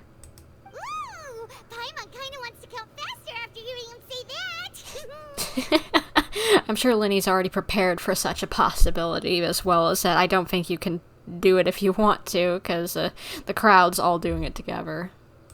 No, that won't do. I can see it in your eyes. You still can't be trusted. Let's practice together. Come on, repeat after me. 60, 59, 58. 60, 59, 58! That's right, perfect. Keep it going. All right, I'll see you all on the other side once you've finished counting. 54, 53, 52? Why aren't you counting, Neuvillette? I am counting in my head. I think things are exciting enough in here as it is. Merely a consequence of my identity and personality. Do not worry about me. Just enjoy the show. I love him. He's great. Oh, alright. You look so serious that Paimon thought you might be feeling uncomfortable or something. 40, 39, 38! Mr. Lyney, are you all right in there? Is everything ready? Yes, I'm fine. I'm just double-checking the direction of the magic. It would be a disaster if we get sent to the wrong places. For example, mid-air right above the audience. That would be crazy. Even though he's saying that, Lyney doesn't seem nervous at all. I think it's probably part of the show. What? What was that noise? Did you hear it too? Maybe it was just to divert our attention. Not sure. Anyway, it doesn't seem like anyone's worried about it. 25, 24, 23! What's wrong, Mr. Lyney? I can still hear you moving in there. I seem to have accidentally knocked over a decoration. I'm trying to fix it, but it's pitch black in here. I can't tell left from right. Never mind the decorations. There's no time for that. The show is what's important. No, that's unacceptable. I want my show to be perfect.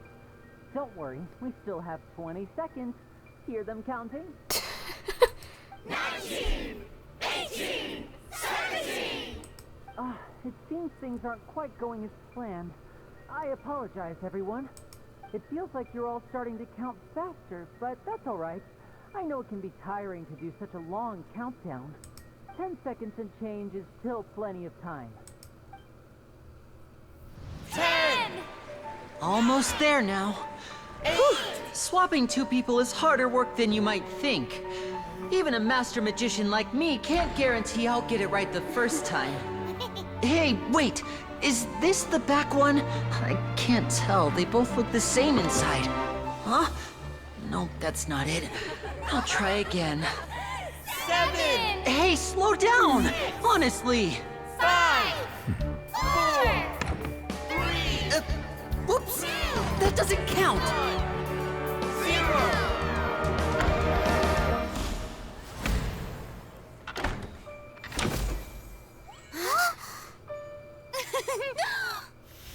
Ta-da! How in the world did he get her that fast?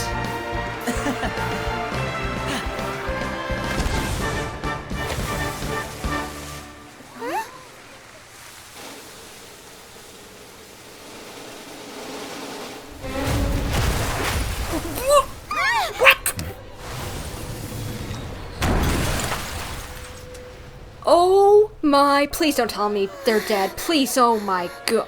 Oh, ho. The assistant died, oh my gosh. What happened? Did the assistant just die? Did the girl just die too? Oh my gosh. Is this part of the show? Mr. Lyney, you're going to use magic to fix the stage now, right? Oh, I don't think that's part of the show. What happened? Oh no. Maybe this isn't part of the show. The girl was still in that box, right? And the guy's mask floated off, so it's 2 people may have just died getting crushed. This performance is over. Medical staff with me. Guards, secure the scene and detain all the performers. Seal the exits. No one is allowed in or out at this time. Yes, that's right. If this was just an accident, then we must investigate the cause. But if this was all part of some scheme, then those accountable will not escape the judgment of the God of Justice. No need to be alarmed, you two. We'll get to the bottom of this soon enough. Well, thanks for the reassurance, but I'm a little nervous still. 'Cause 2 people just died! Getting squished! Of all things. Unfortunately, the person who is in the magic box has been pronounced dead. His name was Cowell, one of the assistants in Lyney's magic troupe. That guy from the beginning who was... Oh my gosh, he died. Apparently, the fireworks on stage ignited the ropes that were suspending the water tank, which then caused the tank to fall onto the stage. As of now, we are still not sure why we found Cowell in the box, rather than the guest from the audience. And after an initial search of the area, the guards have confirmed that the girl is nowhere to be found. And another missing girl on top. So the girl's missing and the guy's dead. Oh, he got squished. That is probably one of the most brutal deaths we've had in Genshin Impact. Ow. Oh gosh. Wouldn't want to go up that way. It appears that this incident was not merely some mishap with the performance.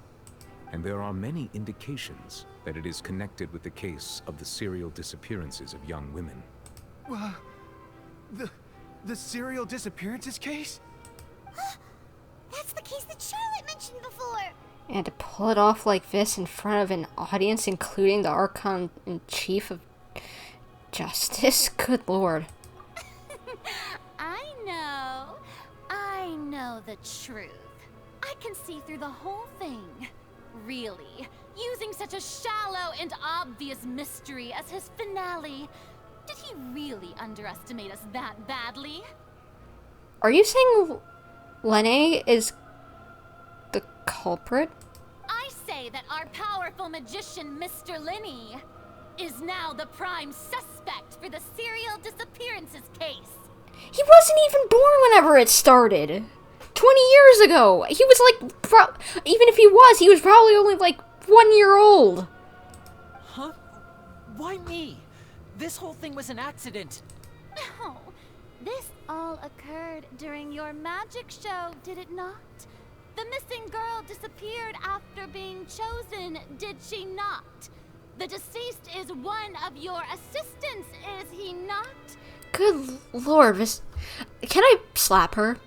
Because you're gonna get on my nerves. I love your design, and I like your sass, but you're gonna get on my nerves, woman. Now that I think about it, that whole speech about magicians making things disappear was nothing more than a provocation, a bald-faced challenge. That can't be right. How can Lyney do this? He was in the box on the stage the entire time. We can even hear his voice. Besides, before the show, he told us that he would like to catch the criminal behind the disappearances. He couldn't possibly mean catching himself. It's hard to believe all this happened during the show. Save discussion for a later time, please. Lady Furina, may I assume that your comments just now constitute an accusation against Mr. Lyney and his associates, and that you are pressing charges? Huh? I just think that well, I think it might be a little early to talk about formally pressing charges. Were you just saying that all just to be dramatic, woman? You weren't actually pressing charges against him? Are you kidding me? You just went from I really like you to I want to slap you. Good lord, treat your justice system like it's supposed to be seriously, rather than just as a spectacle. But what Lady Furina said just now makes perfect sense. Looks like she's gonna personally deliver justice. And she's gonna fall whims to the crowd's demands. I already don't like her. A kidnapping and murder carried out under the cover of a magic show. Lady Furina said it all. And she's influencing them. Stop blindly trusting people. Use your own brain cells. I mean, of course, my dear people. But what excites me even more than the obvious truth before our eyes is the opponent I'll be facing. That's right. I mean you, Traveler. You'll support Lyney, won't you? After all, he was the one who helped you the first time we met. I trust Lyney, so are you putting forth these charges towards him just so that you can have a duel with me? You could have asked. Then there's no problem at all. You know, the Traveler and I already had a duel the first time we met. No, we didn't. But with Lyney's help, our little duel ended in a draw. But draws really are the most boring possible outcome. Woman, you're rigging your own court. Shut up. So, no more draws. Between the two of us, there must be a clear winner and loser. And what better place to hold such a riveting showdown and decide the true victor than here, on the grandest of stages, the Opera Epiclese. Huh. It wasn't a draw. She obviously lost last time. Yeah. I understand. Charges have now been pressed, and as such, a trial is in order. Well, Traveler, seems Lady Furina has set you in her sights. But putting her dramatic rhetoric aside for a moment, I would like to ask you, are you willing to act as Mr. Lyney's attorney and defend him in this case? We playing Ace Attorney, boy! I'm up for this! Yes, I am! Very well. The trial will be held a day from now in the Opera House. Both sides may investigate the scene to build their cases and search for the truth. We're playing Ace Attorney here! Let's go! I love Ace Attorney! Lyney and his troop are all potential suspects and shall remain within the Opera House. The audience may begin to leave in an orderly fashion once they have been cleared by the guards. A day isn't that long. Let's see what kind of case this big-shot Outlander can build in such a short amount of time. I'm really quite looking forward to hearing it.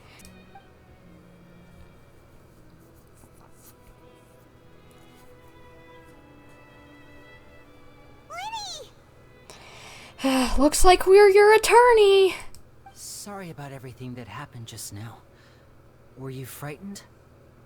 A little bit, I'll be honest. Of course!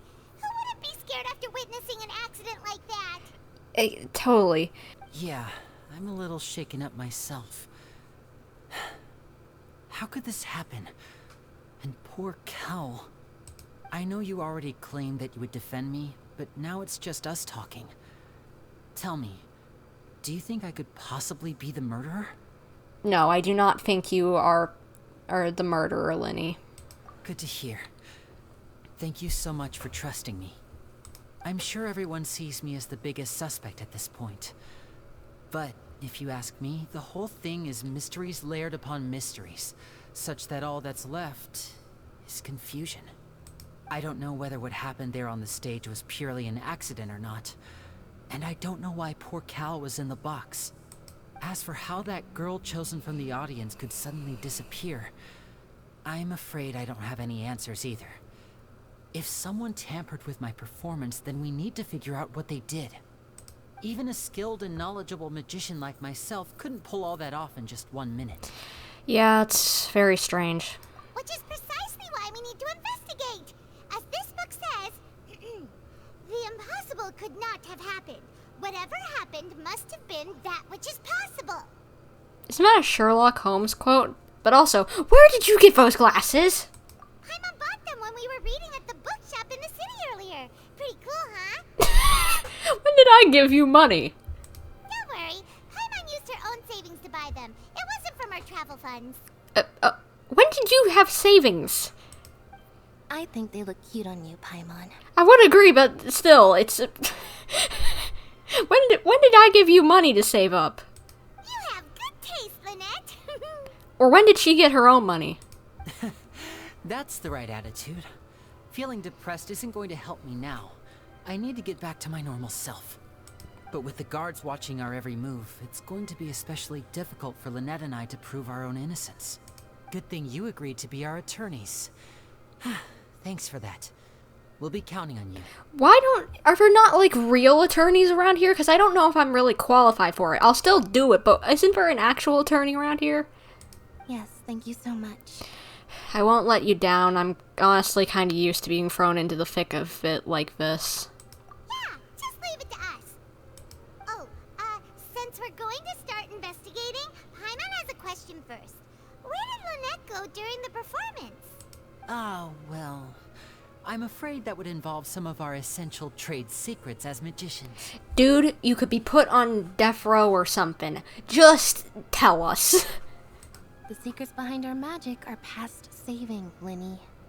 I suppose you're right. The truth behind our tricks is going to be important evidence that will be weighted during the trial. 'Tis truly a pity. As a magician, our magic show is a work of art. We've poured countless hours and spared no effort in perfecting it. But if revealing our secrets will help you uncover the truth behind what happened, then it will be well worth it. Okay, now spill. We should go somewhere else if we're going to discuss our magic tricks. We'll go speak with the guards, and in the meantime, you can go investigate the stage and the seating areas. Alright, let's go have a look while the investigation teams are still here. Detective Paimon is on the case! Hello, officer. How's the investigation going? Now that I think about it, is she or Maya? It's wacky enough to be, I'd say at least. Anyway, we're Lyney and Lynette's attorneys. I see. You must be the traveler that Lady Furina mentioned. Listen, I'll be perfectly honest with you. I'd avoid getting mixed up in this whirlpool of a mess if I were you. Huh? What do you mean? Come with me and you'll see. Okay. Is it that you think we don't want to see bodies? Because I don't want to, really, but whatever to save the boy and the girl. The deceased is one of Lyney's assistants, named Cal. Even though he hadn't joined the troupe long, he was hardworking and everyone generally liked him. The assistants are usually in charge of setting up and inspecting the props, as well as assisting with the show and keeping the crowd engaged. Huh, chalkline. As you probably saw when you were in the audience, the water tank suddenly fell and smashed the box with Cowl inside it. But why was Cowl inside? This is the real mystery. We've already searched the scene and were unable to find any traces of the girl. However, if you look carefully, the box was positioned directly under the water tank. The ropes holding the tank were then burned by the pyrotechnics on stage, causing them to snap. All these factors lining up so perfectly makes it hard to see this as a mere accident. I don't know, maybe... I feel like it could still be an accident pretty easily. Or who knows, maybe Lyney and Lynette are putting on a show, because after all, our Licino called them actors, and we're trusting them when we shouldn't be. If anything, the more logical explanation is that the whole incident was intentionally planned, and Lyney is the most likely person to have access to all these areas. But he doesn't have a motive. Are you both good friends of his? We've met him recently, but I wouldn't say super good, but I'd say we're friendly at least. Well, you can't say we're good friends, but we've known each other for a little while. So in just a short time, he was not only able to win your trust, but even convince you to act as his attorneys. I know there's no such thing as magic. The real trick of a magician is holding the audience in the palm of their hand. I've seen a lot of cases, and I can tell you that people are the least reliable kind of evidence. Excuse me, but people can also be the most reliable evidence. Sorry, I tend to be pretty straightforward. Just know that I'm warning you for your own good. You're not gonna sway me out of taking care of this. Anyway, you may investigate the scene of the crime yourselves if you're curious. Who knows, maybe you'll be able to come up with some new evidence. So this is the rope that broke and caused the water tank to fall. The rope looks pretty durable. How can it be burned through so quickly by fireworks? So either Lyney didn't realize this was a safety concern, or... Why are you suddenly so serious, Traveler? I'm just looking at where the rope snapped. Whoa. Look! This bit is made from different material! What? Most of it was burned away, but there's still a little bit of it left. It seems to be flammable, like a type of flash cotton. So if a rope meant to hold something was made with that kind of material in it, then that means... It sounds like someone was trying to set it up. Wait, why don't you write all this down? Let's take notes. Doesn't mean it was necessarily Lyney, but someone was trying to set this up, obviously. Hello there. What are you investigating? Oh, this location has also been cordoned off because the Magic Troop members are currently considered prime suspects. The investigation team is still collecting evidence. The seats were all booked in advance, so we were able to deduce the missing woman's identity by checking the guest list. Could you tell us who she is? Sure. It's not like this is confidential information. We will publish it later anyway when we petition the public to help us find the missing person. Her name is Halsey. She's a painter from Fontaine who's made a bit of a name for herself. Apparently, she wasn't a regular at the Opera House, but she'd been feeling some pressure with her work lately, which made her decide to come see the magic show. The Magic Troop members all claim not to know her. We have looked into her social connections. It seems that she has no personal grievances or conflicts of interest with the suspects. Simply put, she wasn't related to the Magic Troop at all, which matches the features of the previous serial disappearances. All right. Were the victims of previous cases also chosen at random? That's how it seems to us, in any case. Apart from the fact that they were all young women of around the same age range, there really weren't any other connections between them. Okay then. Thanks for letting us know all this. No need to be so formal. If you do happen to see the missing girl, please be sure to contact us. Of course. It is of utmost importance that we get to the bottom of these disappearances. The investigation team has some new findings. Turns out there's an issue with the random number selector after all. See, I told you. What if the machine picked some big guy's seat? You think the murderer would have still made his move then? Sorry to interrupt, but we're helping Lyney and Lynette with their side of the investigation. What were you saying about the number selector? There's something wrong with it? You're trying to help them? That'll be a tall order. Dude, somebody's gotta do it. No, even whoever... Innocent until proven guilty, come on. For Pete's sake. You should know this, don't pick sides. Lyney used the machine to pick a random member of the audience during his performance, right? The lucky girl that later disappeared. Well, we thought there might be a serious problem with the machine, so we had it taken away for further inspection. It turns out that the seat number it picked wasn't random at all. The machine picks that same number every time. I'm sure you already know that you have to make a reservation in advance to get a seat, regardless of whether it's a trial or some performance. So whoever it was knew access to the ticket records and the props. Or setting up props, at least. In other words, Lyney knew who would be sitting where from the very beginning. That much checks out. Lyney reserved our seats for us, too. Bet you see why I was saying it'd be tough to make a case for Lyney. Thanks. Sorry to bother you. Even though it's bad for Lyney's case, Paimon had better write it down. Hey, you! Yes, both of you. Over here. I've been keeping an eye on you for a while now. Huh? You mean us? That's right. If I'm not mistaken, you're also among those who wish to cut down the thorns and pursue the truth. No? And by the looks of it, you're not from Fontaine. Correct. Well, you're right on the more about that one, but who are you? Have you never heard of the Spina di Rosula? No. From mediating disputes and providing protection to solving conundrums, you name it. Spina di Rosula does it. Could we hire an actual attorney for this case if Lyney is from you, maybe? And I, Navia, have the honor of being its renowned president. Though those who play by our rules call me boss. Alright. I'm Silver, her attendant. Pleased to meet you. Quite some dapper dudes. Hello. And I'm Melus. Demoiselle's various daily needs and affairs are under my purview. Huh? Boss? Demoiselle? What gives with the names? Well, I am the second generation president.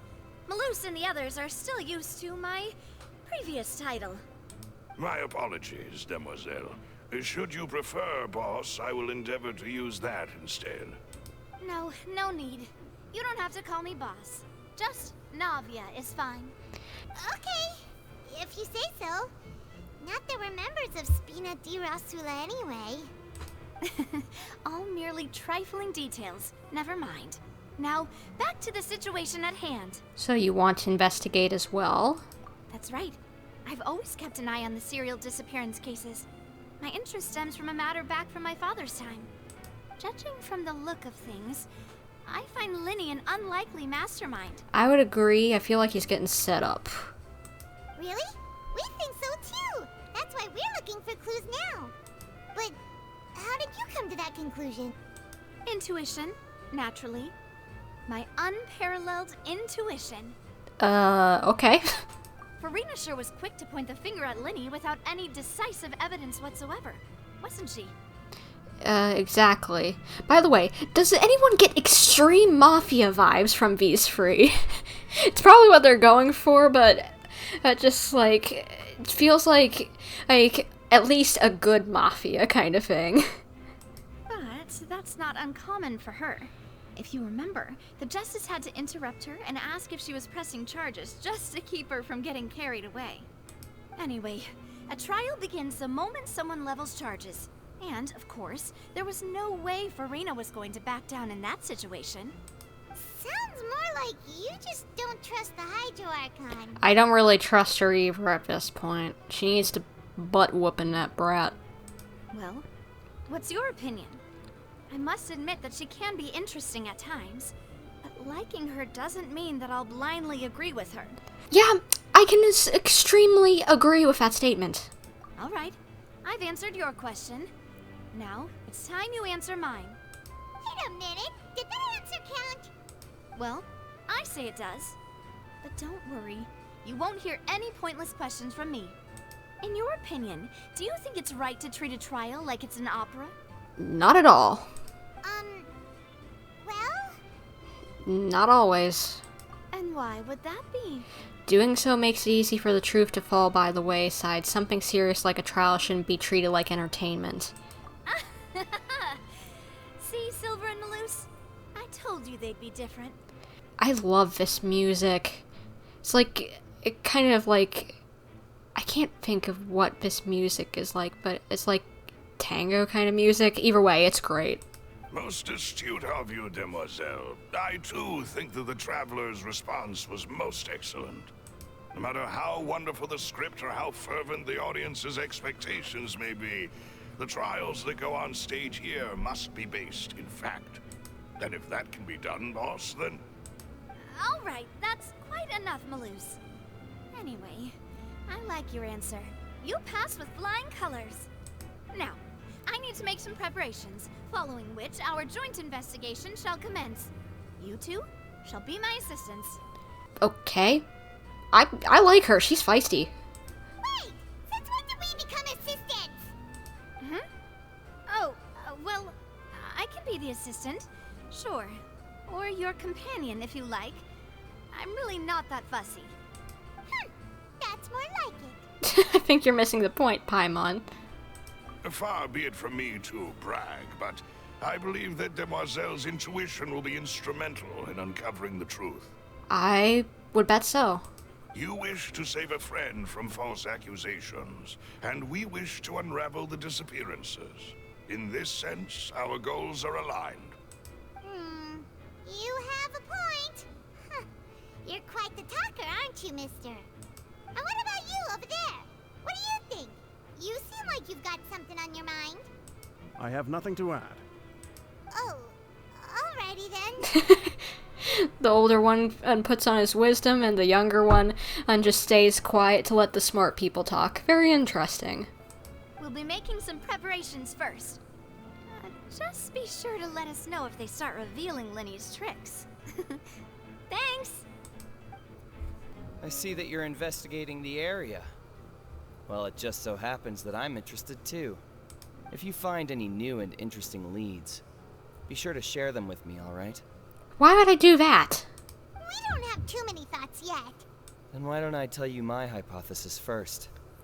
The way I see it. And I'll start it with that loud thud. The thud? Oh, you mean the sound that happened during the countdown? Yeah, I was wondering if that would have anything to play into what happened. I can't figure out what it was yet, but it has to be related in some way. Yes, exactly. It wasn't terribly loud, but I suspect that most people heard it. It's just that everyone was awaiting the results of Lyney's trick with bated breath, so no one paid it much mind. But now that the incident has happened, the thud has become an important clue. That makes sense. So, what do you make of it? I'm of the opinion that it may have been the sound of Lyney's accomplice. Lynette, perhaps. Jumping atop the water tank, or something like that.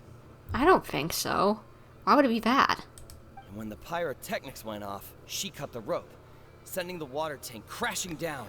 It obviously was burned through and not cut. Wait, wasn't the noise we heard too loud for that? Perhaps the balance wasn't right, leading to a particularly rough landing. Then wouldn't the water tank have started to swing a bit in that case? Oh, that's true. I suppose I must reconsider. That does remind Paimon, though. What was with that sound? Sorry, but no one can freely enter or exit the Opera House at the moment. If you wish to leave, you must register your identity with us first. Oh, we weren't looking to leave. We just want some clues. No, we're not leaving.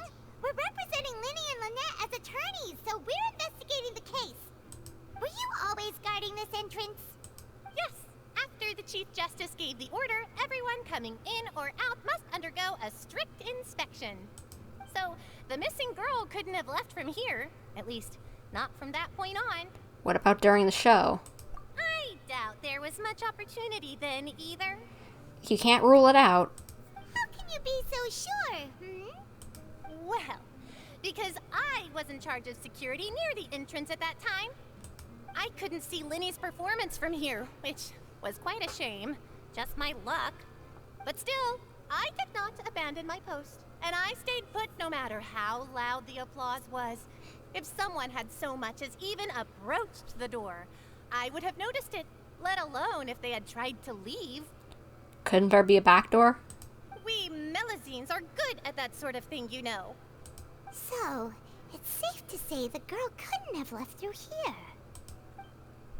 Alright, thank you for your help. This'll be useful info. Understood. Then I will be going with you. Just so you're aware, I will be monitoring your actions and making notes as necessary. Very good. Thanks for being so agreeable. I'd pull a rose out of my hat as a gift for you if I could. You may spare the pleasantries. I'm just doing my job. You've arrived. Who's this? Me? I'm Spina di Rosula's guardian angel. If you've got a problem, I've got the firepower. Sorry, I got a little carried away there. Call me Navia. I'm a partner of theirs, and will be helping investigate this whole situation. And these are my companions. Would you mind if they join as well? Fine by me. More the merrier. Oh, new helpers? I would be most grateful. Well, let's just say we're tagging along. It's not every day you get to see the secrets behind magic performed on such a large scale. I appreciate your kind interest. Come with me. We'll be heading below stage. Huh? Below stage? Yes, a world of secrets is hidden beneath this magic box, prepared specifically for this switcheroo trick. But before I reveal everything, you should have a look first. Notice anything strange here?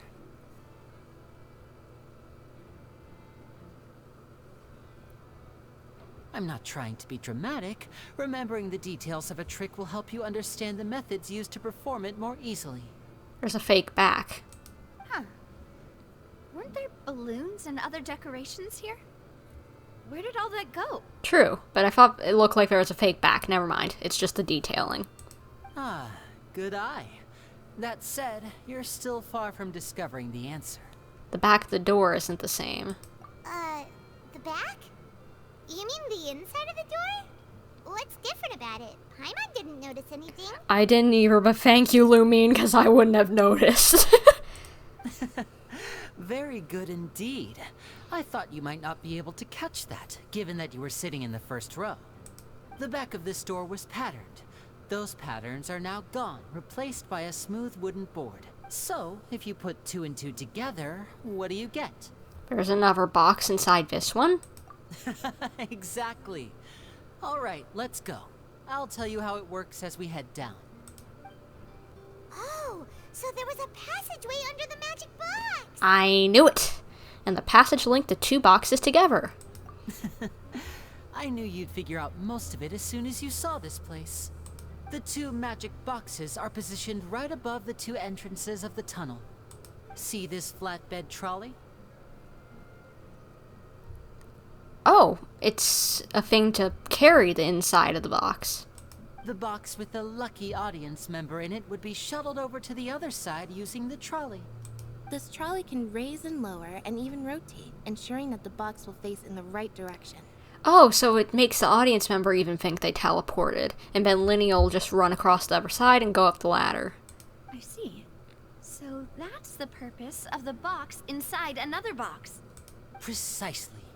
The inner box would descend after the audience member was put inside and be moved along the trolley, all while the outer box would remain on stage as if nothing had ever changed. So that's how you did it! Once the box was lowered, the trolley would store some energy through this device here, with which it would complete the rest of the steps. The audience member would only be able to feel some slight movements in the dark, and by the time she walked out, she would already be back on stage. And what about your side of the trick? Just run over and climb up the ladder? Right! You were talking that whole time, and you even came out for a moment near the end! True. Ah, yes. A phonograph operated by Lynette was used to achieve that effect. My assistant and I had already scripted our conversation beforehand. When the countdown began, I had already gone to the opposite box via a tunnel using that ladder. And what about Lynette? Where was she? Was she dressed up as you? I was in the mezzanine space in the back of the box. Oh, interesting! That's how we were able to coordinate Lyney's lines with the assistant. And, by the way, I was the one who walked out of the box at the end. I knew it! I mean, we are twins. All it takes is a change of clothes and no one can tell who's who. And that's my favorite part of this trick. Only Lynette and I can perform it. So that's how it all worked! Wow! every detail you revealed was more amazing than the last. I can tell you put a lot of thought into this. Lynette would briefly walk out of the box and then go back in, jumping into the tunnel and escaping before the box on the trolley could finish ascending. And then I walk out of the other box in the audience area, and the trick would be complete. The operative word here being would. But as you saw, Cal was in the box, not our audience member. She, on the other hand, mysteriously vanished. We really don't know how that happened. If not for that interlude, this would have been an astonishing trick. I probably never would have figured out how you pulled it off. And yet, to think that someone was able to use this magic trick to commit a crime. Could we have a look around? I think we can come up with some more leads. I agree. This is where the girl probably went missing, so we gotta look around. This is the scene of the crime, so Lyney and Lynette are not permitted to stay here. I'll escort them back up. Alright. Yes, of course. No need to be so strict now. I won't disappear into thin air, you know. Thanks, everyone. We're counting on you. What's this? Something obviously broke. Looks like a hook tied to the end of a rope. Huh? There's all kinds of odds and ends here. Lyney didn't mention this earlier. Perhaps it was a prop for a different trick. But why would it have been left here? Whatever it is, let's make a note of it first. The floor is wet. Please be careful not to slip. Thank you, Millis. And yeah, I thought something looked broke. And there's a dress over there. Speaking of which, why would there be water here? Maybe it was for a trick, like the water box? Oh, hi, my nose. It's one of those tricks where you pour water into a jug and then flip the jug over only for the water to disappear. And here's a broken vase. Huh. Did the trolley knock it down while moving? Is that what we heard, the thud? No, we would have heard crashing glass, too. That can't be. The trolley moves along tracks from start to finish. It couldn't have hit the vase at this distance. Let's note this down too and think about it later. Oh, these are the clothes that the lady chosen from the audience was wearing, right? I thought it looked different. Huh. Her clothes are here, but she's nowhere to be found. Lyney didn't mention the guest having a wardrobe change. Right. And do you really need to do that if you're kidnapping them? Maybe they swapped clothes with someone? Ugh, this is so confusing. Paimon doesn't want to be a detective anymore. I feel ya. Culver must have used this to execute their plan. Vent! Vent! Sus, sus, sus, sus, sus, sus, sus, sus, sus, sus, sus. Among Us. Sorry. But I know it's attached, but still, they could have put it off, took it off and put it back on. What is this place? Looks like a vent. It seems someone could fit through here. Could this have been the suspect's escape route? Alone, perhaps. But if they had to pull another person with them, the space would be too narrow. But there are no other ways in or out of here. Other than those that go through the magic boxes, and Lyney and Lynette were in the magic boxes. Oh, you're right. Let Paimon write that down. Well, we've ascertained the state of the crime scene. Let's find a place to sort out our findings once Malus returns. Seems to me that there are several things that don't add up here. Exactly. Apologies for the wait, demoiselle. So, what did the guards say? Did the criminal escape through the vent? They believe the odds of that are very low, since the vent leads to the Opera House's basement. The guards have checked the area carefully. No one left through the basement during the performance or after the incident, and no one was found hiding there. Shoot. That's one lead down the drain. So the tunnels become like a secret chamber then. You know, like the kind you usually see in novels. It would seem so. The plot thickens.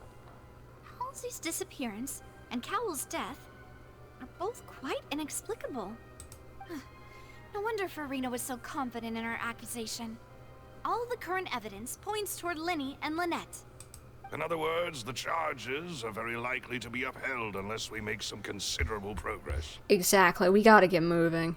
Charges and then trial. So if the charges are upheld, they'll announce a sentence? That's right. This is how a trial goes in the Opera House. During the proceedings, the Chief Justice and the Oratrice will hear statements from both sides. The Oratrice will too? That's right. This is how indemnitium is produced. The statements from both sides, the defenses from attorneys, witness testimonies, and even the audience's emotions will all be projected on the Oratrice. To put it simply, it's as if the Oratrice has its own will, and is a judge in its own right. This also precludes any kind of favoritism on the part of the Chief Justice. And not that this has ever happened anyway. Fascinating. Once both sides have finished speaking, the Chief Justice will make his final decision. This, too, will be used by the Oratrice as a reference. Then, finally, the Oratrice will be consulted by officials. The result it returns is the will of justice itself. So we're letting a AI, robot, whatever, ordain people's fate. Yeah, I don't like that. Huh? So that machine is the one that actually decides? I thought Neuvillette called the shots. Yeah, exactly. In practice, there is very little difference. Both have always come to the same judgment, which is why people have great faith in the Chief Justice. Ah, yes, the guards also asked me to convey that none of us will be allowed to leave this place before the trial. Huh? Why? Because we've chosen to act as the twins' proxies. That makes us persons related to the case. Gotcha. They're concerned that we might be colluding with outside parties, or that we might find outside help to disrupt the case. And even if that were not so, it could prove problematic if we happen to spread key information about the case ahead of time. I'm ready to break out at any time. Okay, we got the chaotic one here. Whoa, there's no need for that. Paimon thinks they have a point. That said, are they providing food? Of course. I just hope you don't mind the lack of options. I'm afraid that catering to all tastes is not in the cards, nor is any guarantee of balanced nutrition. Yeah, now's not the time to be picky. We gotta figure this out. In that case, let's just sort out our findings together here. Pity. I was hoping to take you to try some of Fontaine's famous desserts, too. Stop talking about food. I mean, what better way to properly think through our findings than over some tea and sweets? Stop talking about food. I'm hungry. Huh. Breaking out suddenly doesn't seem like such a bad idea after all. Paimon, as much as I want food too, stop it. Just kidding. Paimon will still do her best, even if there are no snacks.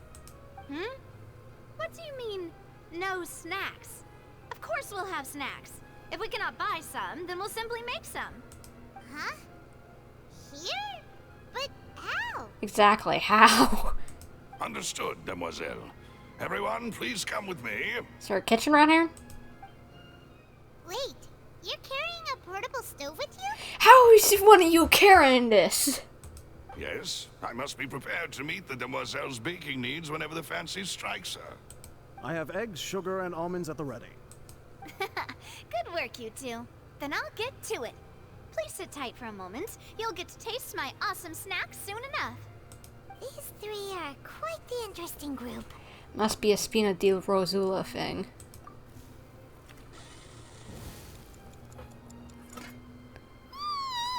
And Paimon thought it smelled good while it was still in the oven. Oh, it's even better now. Paimon can't stop drooling. Paimon is not the only one drooling because she made French macarons. Oh, you're making me hungry, girl. Don't do this to me. I'm hungry. Don't do this to me. French macarons. Oh my gosh, I love French macarons. They're so good. Don't tempt me. Ugh. From the way you had these two guys carrying all that stuff around, Paimon thought you'd have them do more during the baking process. But you ended up doing the entire thing by yourself. Beating the egg whites, grinding almonds, everything. I was applauding. I like this guy. I like both of them. I like all three of them. And I was giving encouraging smiles. That's not quite what Paimon meant, but okay. Paimon was just thinking. Aren't you worried about getting your fancy dress dirty, beating egg whites and baking like this? Well, I don't think it's carved in stone anywhere that fancy ladies can only read books, sip tea, ride horses, and play the piano. I just really enjoy making snacks. How about say baking? Because macarons are not an easy snack, nor are they, most people would consider them a snack. They're a dessert. Or a treat. Not a snack. Don't underestimate beating egg weights, by the way. It's a real arm workout. You also need to beat them to just the right consistency, or your macarons will crack. Someone did their research. Anyway, give these a try. Fresh out of the oven. There's 3 for each of us. Only 3? Well, eating too many sweet treats might send all that sugar to your head. You wouldn't be able to think clearly about the case on a sugar rush, would you? Tea is ready to be served as well. This is Demoiselle's favorite, strong black tea with a floral fragrance that clears the mind and lifts the spirit. I've never actually had tea before, so I have no clue if it's actually any good and if I would like that, but I like that it's floral.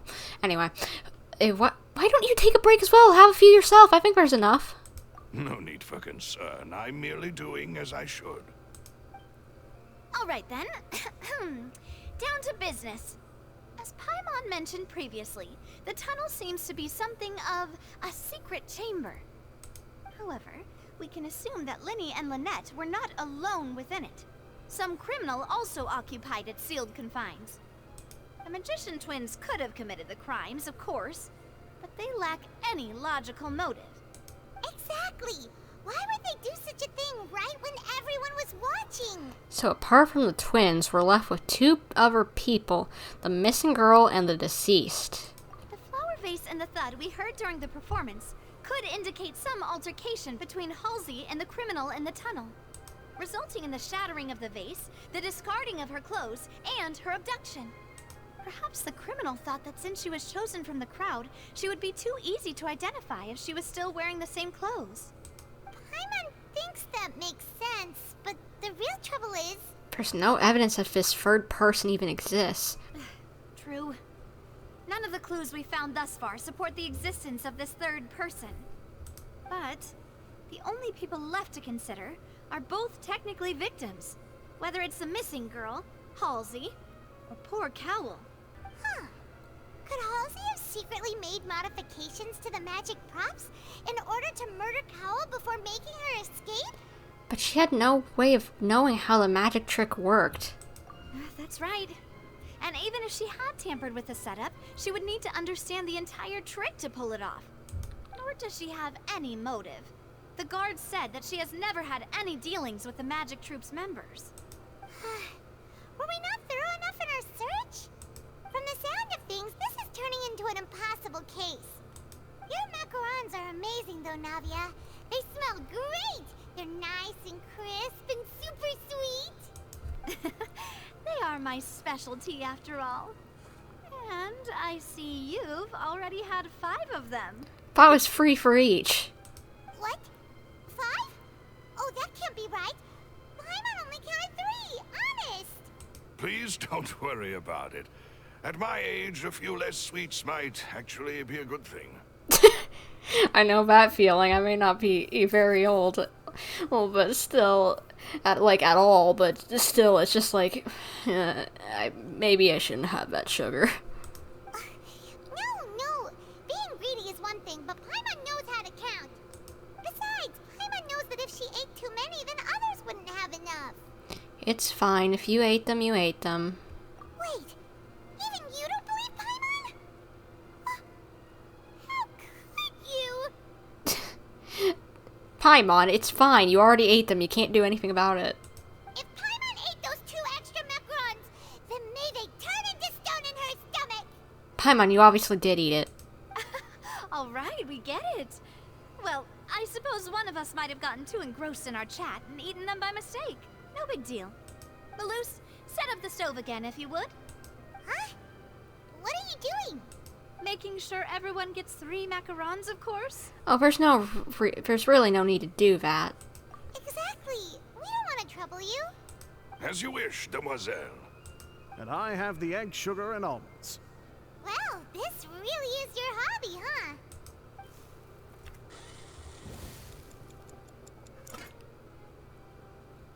Well, that's it for snack time. I'm going to have another look around the area. I don't know what we're looking for yet, but we've still got some time. As attorneys, I suggest the 2 of you think the case over again. I'll try my best. It would be awkward if you got all tongue-tied on stage during the trial. Alright, thanks for your help, and for the snacks. It was nothing. A small task for the Spina di Rosula. Silver, Malouse, it's time to go.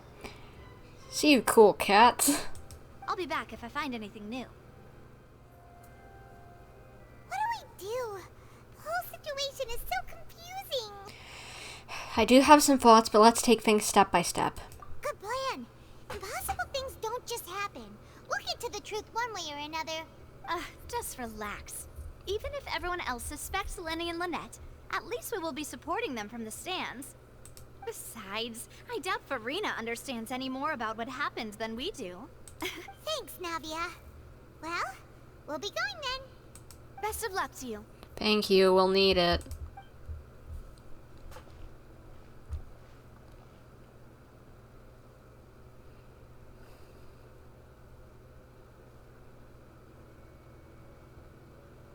Ah, finally, you're back.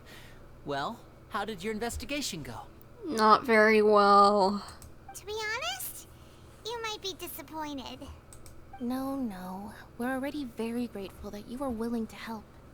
Well now, don't you all look disappointed. Don't tell me that your investigation came up empty-handed. Shut your mouth, you brat. That was to be expected, of course. The guilty can never produce proof of their innocence. Don't get me wrong. I like her as a character in the sense of that she is over the top, she's funny in a kind of weird way. But just, if she makes me want to smack her. But don't let that stop you. I shall be terribly disappointed should you, my most anticipated foe, concede so easily. Just you wait. Since both parties are present, I declare that the trial regarding the magic show incident is now in session. Firstly, in order for the audience to understand the causes and results of the incident, could we please have Mr. Lyney explain the trick? Yes, of course. I will explain while Lynette demonstrates on stage. All the necessary items have been prepared.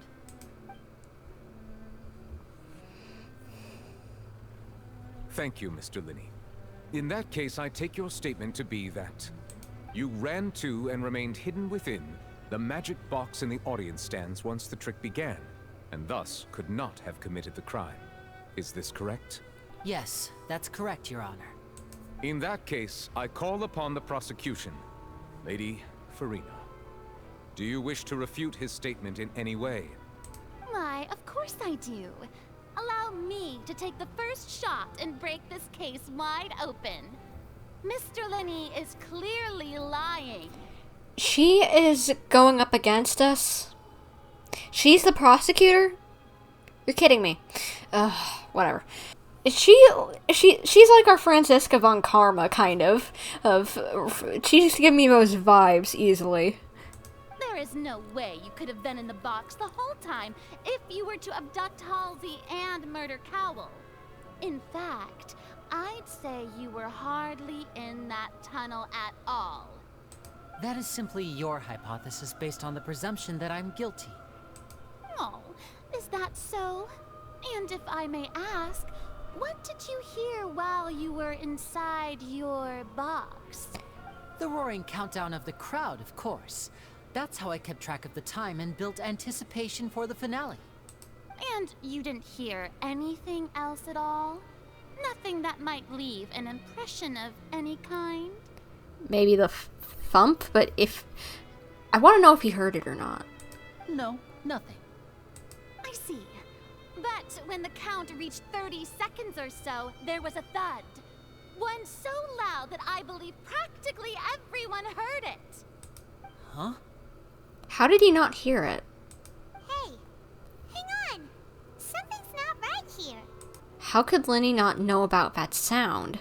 Yeah, I'm sure he could have heard a noise that loud from inside the box. I was right by the box, and I definitely heard the thud. Look at those scales. Could those mean... They probably represent the Oratrice's stand on the trial.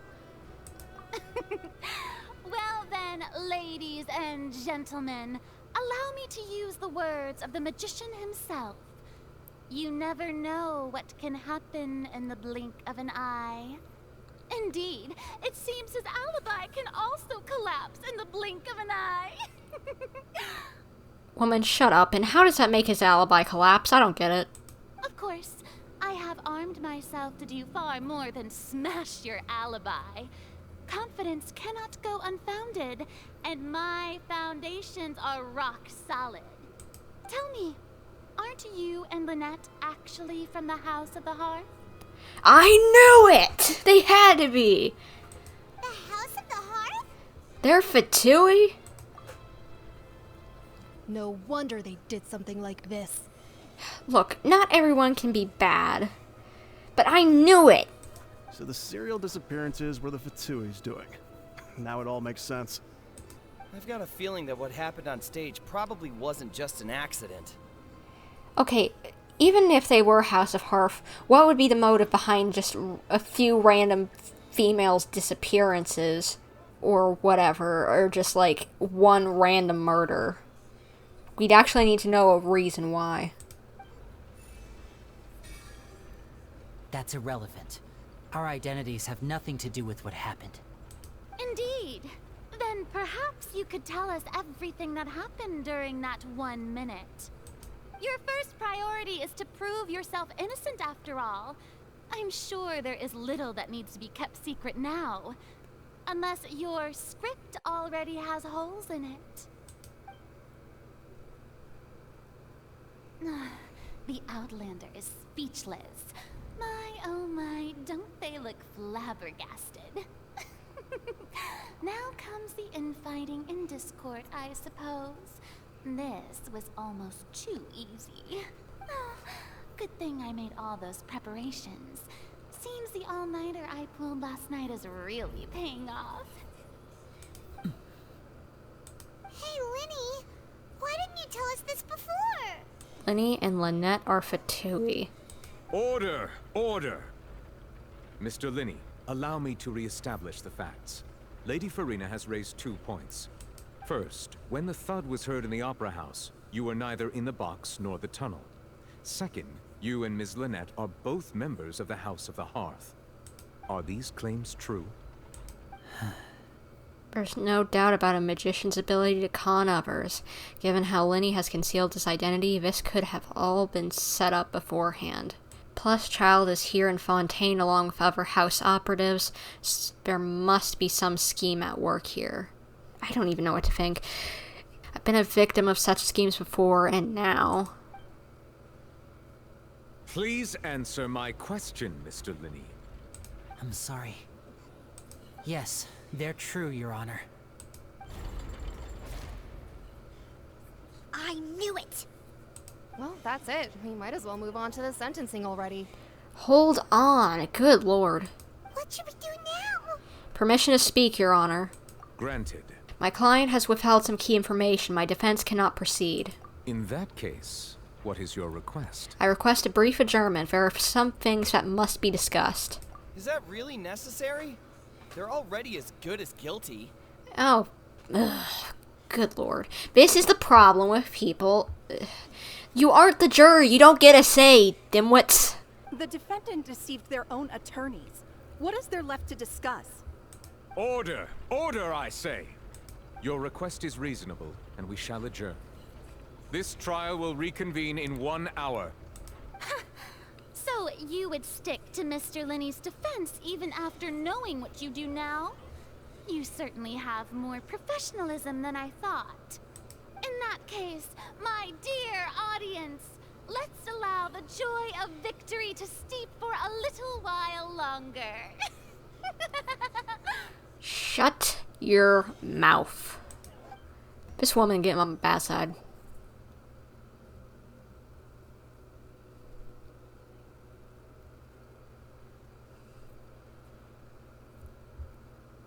Well, this is awkward. I didn't think the Hydro Archon would dig all that up. You need to tell your attorney every single piece of dirt that could be used against you in this case.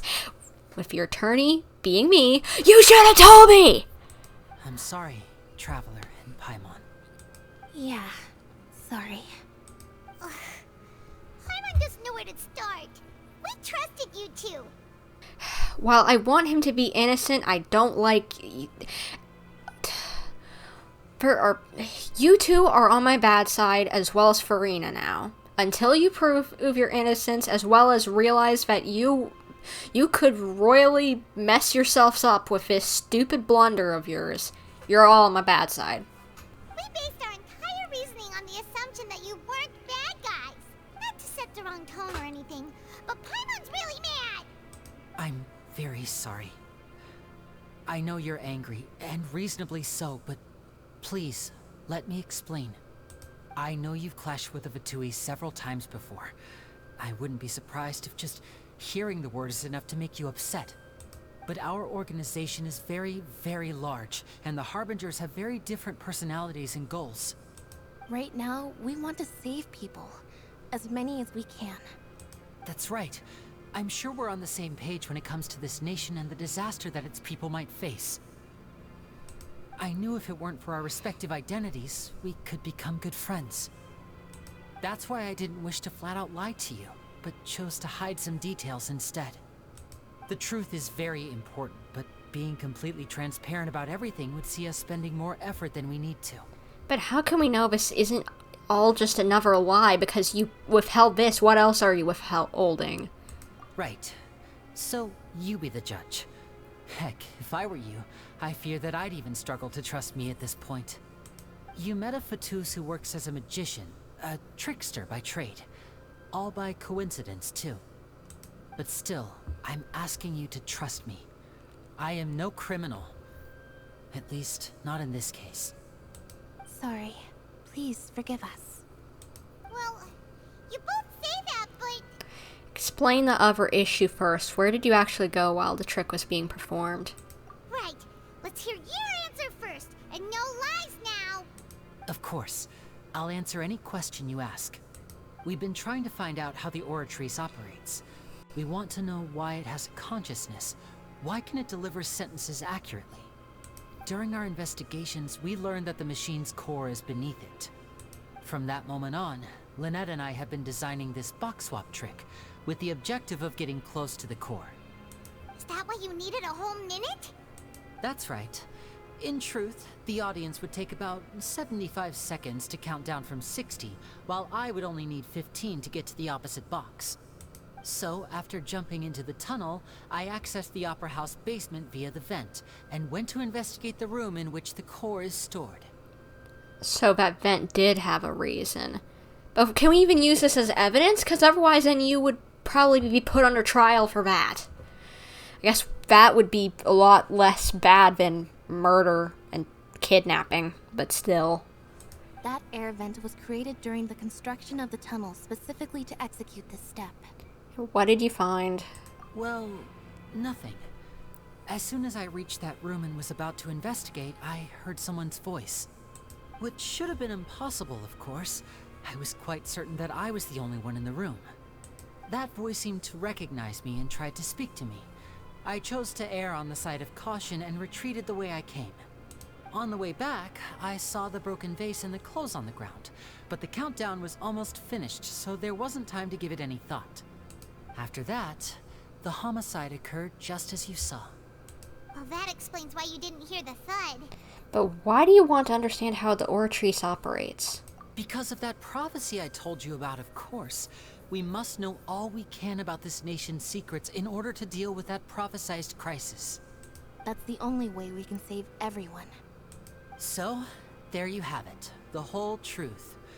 I swear, I didn't hide anything from you this time. It was never my wish to proceed under this cloud of mistrust either. But like I said earlier, you can be the judge. If you want to leave because you don't trust the Fatui, there's nothing I can do to stop you. Well, Traveler, you decide. Paimon will follow your lead however you choose. I believe in the facts.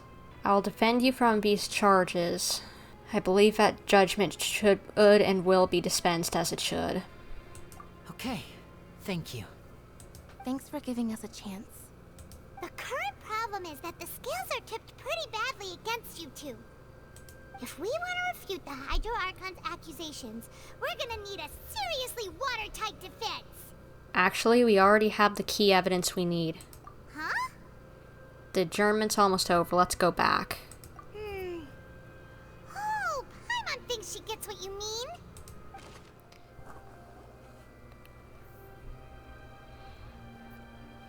Both parties have returned to their positions. Let us continue the trial. When last we left off, Mr. Lyney acknowledged the new evidence presented by Lady Furina as fact.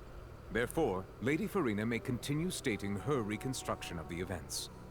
Ugh, that took long enough. Now then, if everyone would lend me their attention. At this stage, let's revisit that scene from Lyney's perspective.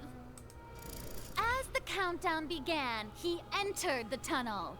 When the flatbed trolley passed, he opened the box and got into an altercation with Halsey, which caused the loud thud. He did not realize that this sound could be heard by everyone in the opera house, which is why he claimed earlier that he could not hear the sound. Finally, he used the vase to knock her out, before making her change clothes to prevent others from recognizing her. At this time, Cowell arrived in the tunnel, having heard that strange noise, and caught Lyney red-handed. So Lyney proceeded to knock him out too before stuffing him into that box. Afterward, Lyney passed the unconscious Halsey to his accomplice through the magic box in the audience stands, before operating the devices such that Cowell's death would be ruled an accident. Well, how do we And not there find you her? have it. That's the truth behind what happened. Does the defendant's side have any objections to Lady Furina's description of the events? Plenty. The key to refuting Lady Furina is the order of events. What Lyney experienced and what he saw. Attention! Ace Detective Paimon has something to say! When the countdown started, Lyney did indeed go into the tunnel. But he immediately used a vent to access the Opera House basement, which is where the underground core of the Oratrice is stored. Once he reached that area, he heard a voice in what should have been an empty room. Since he felt something was amiss, he returned immediately. The crime scene had already developed by the time he reached the tunnel again, and in order to complete the magic trick, he did not remain there for any length of time. Finally, he reached the surface, and that was when the accident happened from his point of view. Therefore, he's innocent. Whew! Paimon did it! Paimon actually managed to say all that! Wasn't it awesome? In other words, you believe that he knew nothing of the incident? That's right! Moreover, I believe my opposition's reasoning is flawed. My reasoning? The onstage equipment was clearly tampered with in a premeditated fashion. However, you say that Cowell bumped into Lyney by chance. If that's the case, then if Cowell hadn't entered the tunnel, who was the entire setup meant to kill? Assuming that what you say is true, Lyney only needed to kidnap the young girl to cause a new disappearance case. What would the point of killing someone on stage be? Oh, they have a point. That's right, you tell him! And that's why they're partners of mine. They've managed to turn things around. Oh, well, your denial is very strident. I'll give you that. But what proof do you have to back your claims? Do you happen to remember how you refuted Lenny's alibi initially? Of course I do. If he had been in the magic box the whole time. How could he have not heard that sound? Why do you ask? You're saying that he wasn't? Your claim has now become my weapon. That's right! Lyney wasn't in the box or in the tunnel. That's why he didn't hear anything strange during the performance. This means that when the crime happened, Lyney had already entered the basement via the vent. The same clue you used to disprove his alibi has now become the best proof! How do you like that? Well played. To think you'd use such logic. Well then, if it wasn't Lyney who committed the crimes, then who was it? The murderer was... That can't be right. Are you serious? The killer was, in fact, Cowl, the deceased! Oh, is that so? How interesting! Let's hear your reasoning then. What I must do next is recreate the truth. What Cowl did, and how he went from would-be perpetrator to victim. The criminal must have understood the methods behind Lyney's magic trick and must have been in position to easily modify the equipment. Leaving aside how he died, Cowl had all the means to commit the crime at his disposal. The strange noise could likely have been a sound of Cowl and Halsey struggling. Lyney was not in the tunnel for 1 minute. This would have given time for Cowl to bring Halsey out of the magic box in the audience stands. But according to the guard's testimony, no one entered or left the opera house, so even if he had taken her, there would be no means of exiting. Exiting from the box would have been in full view of the audience, pretty much guaranteeing that they would be discovered. What's wrong, Traveler? Are you still having trouble figuring things out? Where in the world would Halsey go? I see how it is. So this was all just a bluff. And here I thought you had something to show for it. But it seems you're still far from the truth. We still need we need a breakthrough somehow. Look, since we're at a dead end, why not consider a different track? Just like the trick as it transpired, the end result must have been utterly different from the magician's initial design. True. If only we knew how Halsey disappeared. Well, that would be nice, but the tunnel only has 3 exits, and none of them seem very likely.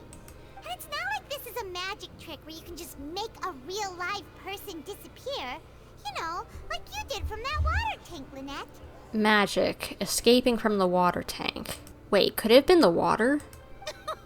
Excuse my interruption, dear opponents. But do you not see that the crowd is growing impatient? There is no greater sin in this opera house than an awkward delay in the performance. Shut your mouth, it shouldn't be a performance.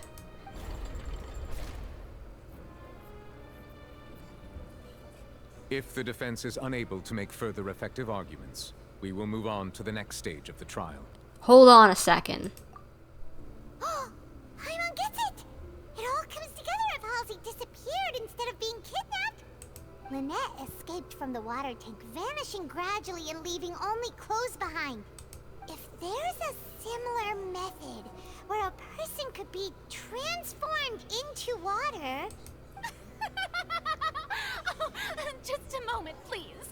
I do hope you know how preposterous you sound at the moment. This is a magic show, hon. There's gonna be lots of deception.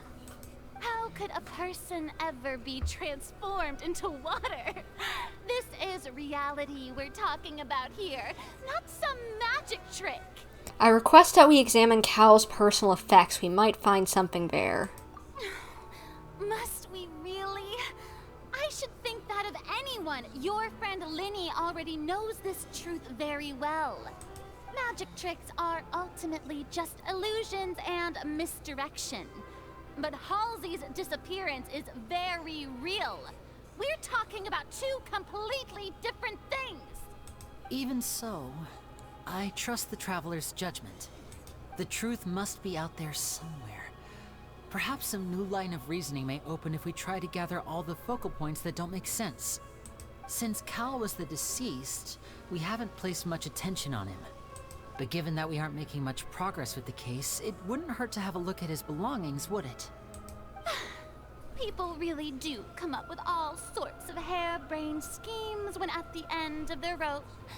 The way I see it, your suggestion that we broaden the scope of our investigation is nothing but a tactic for stalling the trial. Woman, shut your mouth. Nevertheless, I believe that this is a reasonable request on the part of an attorney. Since the trial does indeed appear to be at an impasse, I believe that additional evidence may help us make more progress. See? A voice of reason. Thank you, Neuvillette. Thank you, Neuvillette. I don't know how to pronounce it perfectly, but I'll figure it out later. Mwah. Love you. Guards, please step into the lounge and examine the personal effects of the deceased, Cowell.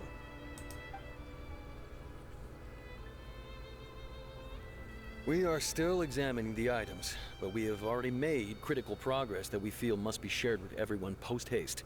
Oh, this is our gumshoe. Hello. We discovered several test tubes of fluid within Cowell's baggage, each labeled separately. The notebook in his backpack claims that these fluids are water from the primordial sea. The primordial sea? The note's contents also indicate that Cowell belonged to an organization that sells illegal drugs and that he had an accomplice. Interesting. The notebook has many entries concerning safe usage of these fluids, in which the keyword dissolve appears many times. Ha! Eat that, Furina. One of these tubes was labeled Opera Epiclese, along with yesterday's date. It is empty. The notes also state that these dissolution properties work exclusively on people from Fontaine. It's likely that Halsey was chosen as some sort of test subject. So, she has literally disappeared to thin air, so we have 2 deaths, or what?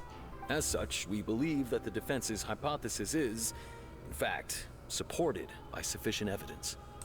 You've got to be kidding! People dissolving into water? Could something so ridiculous actually be true?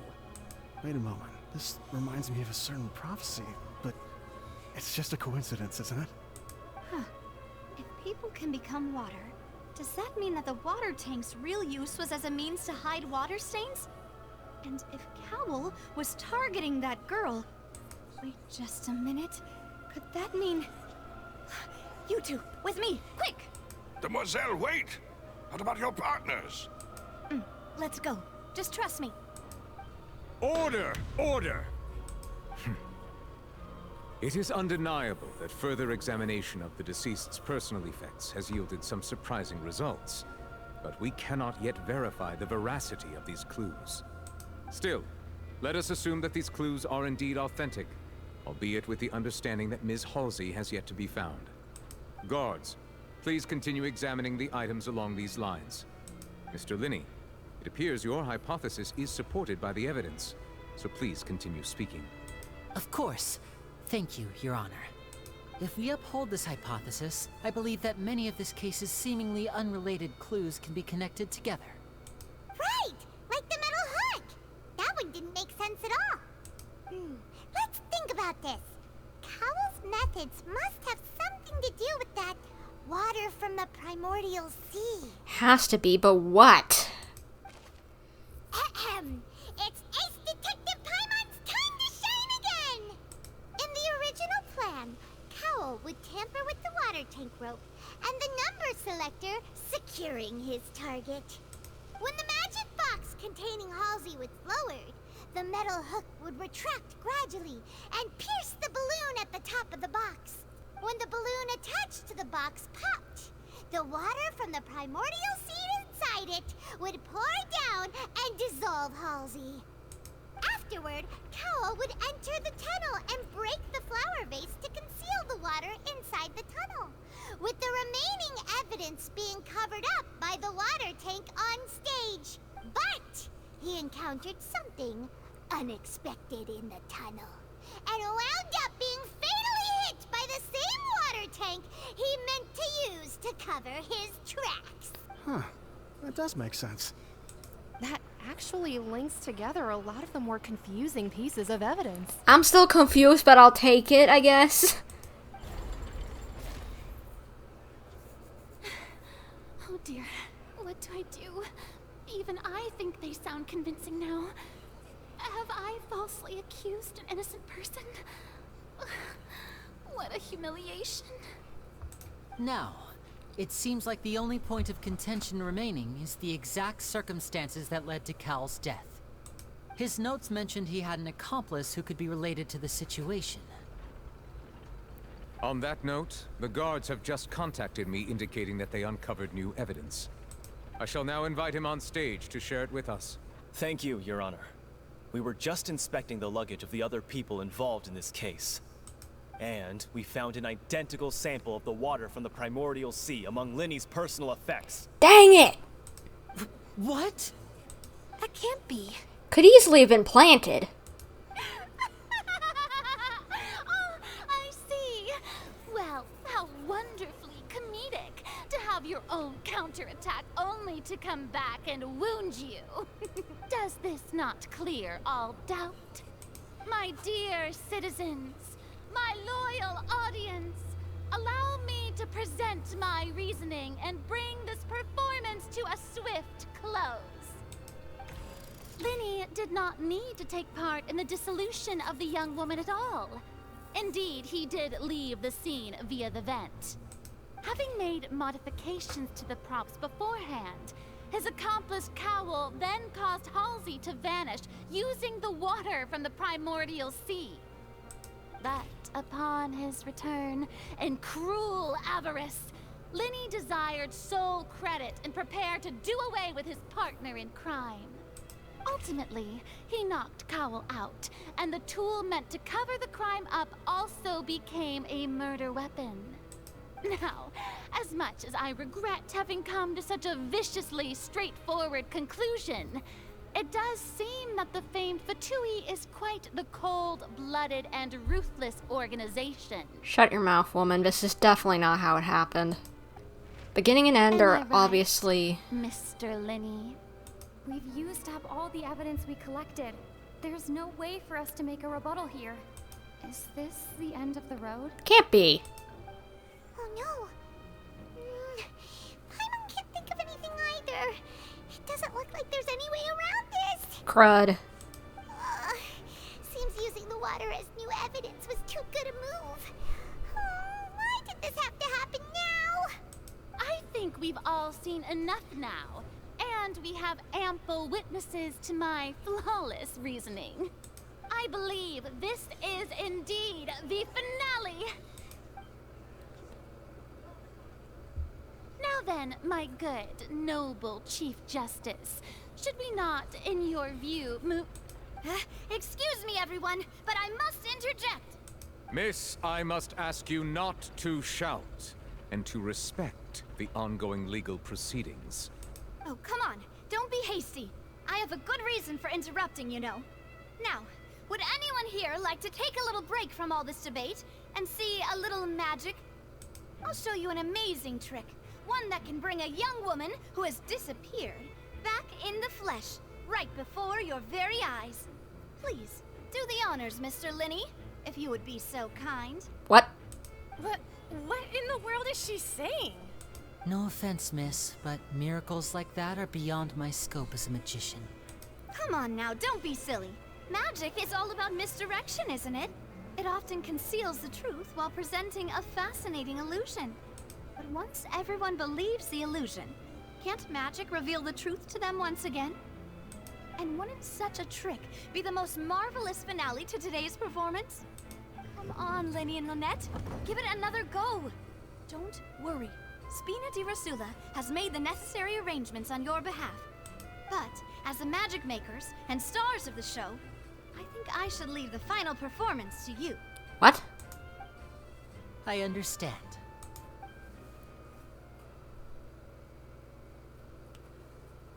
And voila.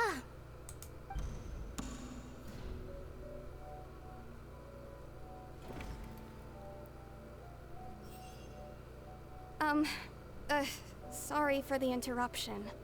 What? Was she just stuck in the box or something? What? This whole time? She's been there for an entire day if she was. Wait, isn't that Halsey? So the whole thing about people dissolving wasn't true after all? To be clear, I'm only here because this person told me that if I testified, the merit of doing so would lessen my sentence. She's the girl who stole, wasn't it, earlier? I was hiding outside this room listening to the proceedings because I was afraid that I would be the one put on trial. I was just feeling happy that no one had noticed me, and then before I knew it, she caught me. That'll teach you to underestimate us three. Where should I begin? I'm sorry. I'm the one who killed Cowl. I admit it. What? What? Why? Firstly, my name isn't Halsey. It's Lillian, and I'm originally from Mondstadt. I heard that Lyney's show was gonna be a real thriller, but I missed the chance to buy a ticket, so I stole one. That's how I make a living. I steal stuff here and there, and I'd never been caught before. You were the girl from before. But I was noticed at the harbor a few days ago, and I barely got away. Lyney was the one who caught me in the act. Hey, no wonder you look familiar. So you were the thief. Lyney even mentioned that you were pretty skilled. Well, and I thought that would have been the end of it, but then the number selector chose me. He even mentioned the Fortress of Meripede. That's a prison, isn't it? So you can imagine how shocked I was. I thought he was on to me for sure. So I played along with the show while looking for an opening to flee, but then I got water poured on me for no reason, and then someone jumped into the tunnel to nab me. I wasn't going to take that lying down, so I knocked him out and stuffed him into the box. There was nowhere to run from there, though, so I had to change my clothes and hide in a box containing performance costumes. So, it was Cowl, and he was up to something to make someone disappear and pin it on Lyney. I slipped out after the first guard arrived at the scene and continued hiding inside the opera house. Can a person even hide in there? If they're practiced hand at concealment, probably. But I swear I didn't know that the water tank would fall down. Really, I swear it. Had I known that, I wouldn't have put him in the magic box. I may be a thief, but I'm no killer. Well, that makes everything pretty clear now, doesn't it? Yeah, now it's time to refute the Hydro Archon's previous reasoning. This time, we need to tell the entire story from Lillian's perspective. Nice. It's Detective Paimon time! Having been selected out of the blue, Lillian panicked. Her panic only intensified after she entered the tunnel and had water poured on her head. So she kicked the door open, producing the thud we all heard. Hearing the commotion, Cowl leapt into the tunnel, only to discover that Lillian had not dissolved. He did not know that Lillian was not from Fontaine, but was a thief who made her way in by stealing a ticket. Mistakenly believing that the water from the primordial sea needed time to take effect, he tried to force Lillian back into the box. The two broke the flower vase during the struggle, but Lillian came out on top, knocking Cowl out and putting him in the box.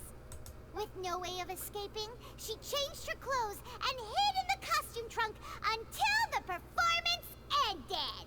That's how Lyney didn't find her. She knew that she would have to go through guard inspection if she tried to leave afterward. So, she has been trapped in the opera house these last 2 days. She had already become desperately hungry by the time we were chatting over macarons. So, she swiped 2 of them right under our noses. Talk about a sneaky thief. How did she sneak them away right under their noses while everyone was watching? What? At this point, all the events that happened in the tunnel have now come to light. Ah, so that's the whole story. Bravo! Bravo! Now then, Lady Furina, do you wish to speak against the defense's statements? You better not, Missy. Please answer the question, Lady Furina. Also, if I may add, the trial has not yet ended. As such, I request that the prosecution not leave the room before the proceedings have concluded. Was she just about to dip out? What? What? Are you reading my mind now? She was about to disappear because she was embarrassed. No. I have no further arguments. I admit defeat. But really, could you at least have left me with some dignity? Wow. Look at that. She's like a deflated balloon now. Serves her right. If there are no objections, then as the Chief Justice of Fontaine, I shall once again repeat the full sequence of events. The actual perpetrator of the serial disappearances, Cowell, selected his next victim from the audience reservation list. With some modifications to the selector, he could ensure that the pre-selected young woman would be chosen. To cover up any evidence while committing the deed, Cowell thought of allowing the water tank to fall, which would conceal the water left behind after the young woman was dissolved. He also tampered with the rope suspending the water tank, using the fireworks at the end of the performance to cause the tank to drop and hide the watermarks. He poured the water from the primordial sea into a balloon during the preparation of the magic box, and stuck it to the box's lid. Finally, he passed the prepared hook on a rope through the gap in the magic box's door when bringing the young woman to said box. When the magic trick officially began, the box containing the woman was lowered into the tunnel, tightening the hook rope and bursting the balloon containing the water. If all had gone to plan, the young woman would be dissolved at this time. However, Lillian was not from Fontaine, and thus fled the box with a loud noise. Realizing that there was trouble, Cowell entered the tunnel and met Lillian. Thinking that the waters had not yet taken effect, he decided to proceed. However, his opponent was more capable than he thought, and he was overcome, knocked unconscious, and placed into the magic box, and thus became his own final victim. Lillian, according to her own statements, then changed clothes and hid until the performance ended, before hiding in other parts of the opera house. As for Lyney, he was in the underground structures within the opera house, and was thus ignorant of these happenings. We did it! From this reconstruction of events, we can conclude that Lyney, the accused, is in fact innocent. Yes!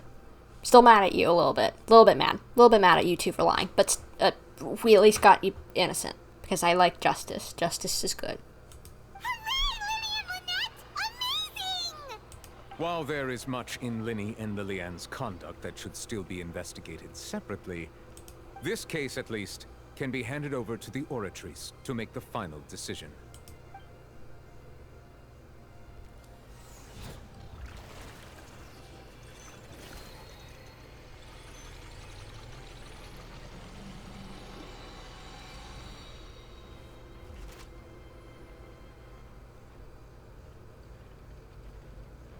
As such, Lyney and Lynette are officially declared not guilty. What if that thing pumps out a wrongful guilty or not guilty at some point? That needs to happen at some point, I'm betting it.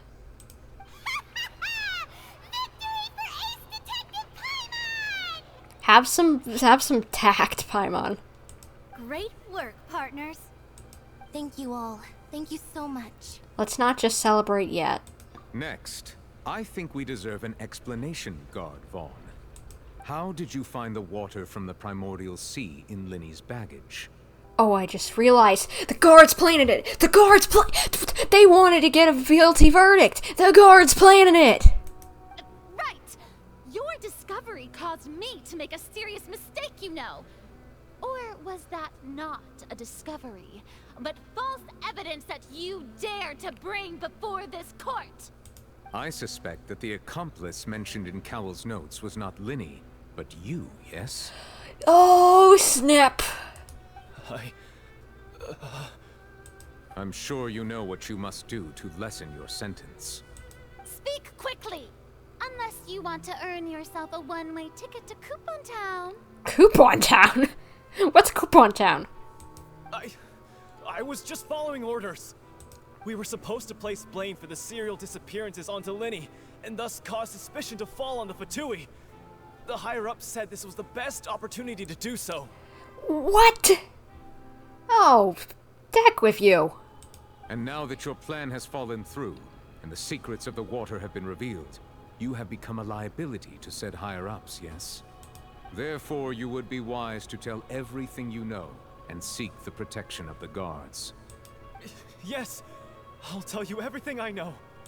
Our boss discovered that the water can cause people to dissolve. It can also be made into a potion, which when extremely diluted, can cause people to experience unforgettable exhilaration. We've been in this business for a while now, and have made decent mora off it. The disappearances were also the boss's idea. I mean, this is the boss we're talking about. The... Holy! He just got dissolved in front of us! He turned into water. And now he can no longer talk. How did that happen? How? How did they... He obviously did not want that to happen.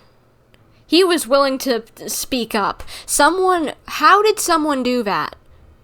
Like, remotely. How? Such ruthlessness.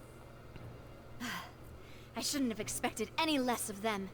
Well, who's them? An outrageous act. All present, please submit to inspection immediately.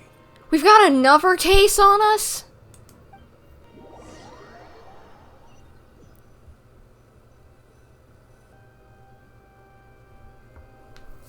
So, we're just going back now? Problem seems to have been solved when we're not needed here anymore. Besides, there was no other evidence for who did what with that man. That's true, but... Traveler, Paimon, please wait. What? Lyney... I know you may not want to speak to me right now. Maybe you don't even want to look at me. But still, let me thank you again for defending me to the end. Even after you learned that I'm a member of the Fatui. I just didn't want to see anyone falsely accused. It's happened to me multiple times, so don't want it to happen to someone else. I guess. But regardless, I'd like the opportunity to set things straight. I didn't approach you with any ulterior motives or ill intent. I've spoken to you as myself, just plain Lyney this entire time. As for why I'm a Fatus, it's because the goals of the House of the Hearth align with those of an orphan like me. That's all. That was how Father, who you might know as the Knave, approached recruiting us back then too. Oh! So that's our Licino that they're referring to. Well, that's odd, but I guess that's what they refer to her as. That's like one of her titles, I guess. A knave? The one who controls the House of the Hearth? She's your father? That's right. And since we're here, I was wondering, would you mind hearing a story? It's about my past. Back when our parents first died, Lynette and I were left wandering the streets. To survive, I took to surreptitiously observing an older street performer who did magic. It took me several days to figure out how he pulled off his amazing tricks. I took my sister through several streets until we found a crowded corner, and we began to perform magic tricks there. To my surprise, we proved to be pretty popular, and we could at least stop worrying about where our next meal would come from for a time. But I didn't want my sister to remain a street rat together with me forever. Aww. Before long, an aristocrat came to me and claimed that he wished to take us in after watching my performances. So you went from orphans to nobility just like that? That was how we felt at first too. As if fate was on our side and we could say goodbye to those painful days. But I gradually discovered that while we were called foster children, he was really after my talent for magic tricks. He would constantly take me to all sorts of banquets to garner attention, which he would then use to expand his social circles. That doesn't seem too bad either. Better than roaming the streets at any rate. It took a while for me to realize just how dark his heart really was. After one particular performance at a banquet, I discovered that Lynette was not on the same return vehicle as me. I waited a long time after we returned home, but she did not come back. I went to that noble's bedroom and asked him about her whereabouts. The answer he gave me was, she caught the eye of the most eminent person at the banquet, so I sent her over as a gift. I mean, you'll be able to perform your magic regardless of who your assistant is, yes? Good lord, they sold her? Ah! Okay, yeah, I thought you were right before. This is... Oh, whoa, yeah, ha. Hey, this ain't good. Oh no. So he was gonna... But wouldn't Fontaine's laws deal with such people? As far as outsiders are concerned, this is a relationship akin to adoption or foster care, and they have their ways of escaping the eye of the law. So what happened after that? I managed to ferret out the location of the mansion of that so-called eminent person, and hurried through the night. But by the time I leaped over the walls, avoided the guards, and made my way in, all I saw was the moonlit ground covered in blood, and the knave standing there in the darkness. So, she'd already taken care of that guy. That's right. She had rescued my sister before she could come to any harm, and had even discovered several girls hidden in a basement, all of them orphans. Ew. I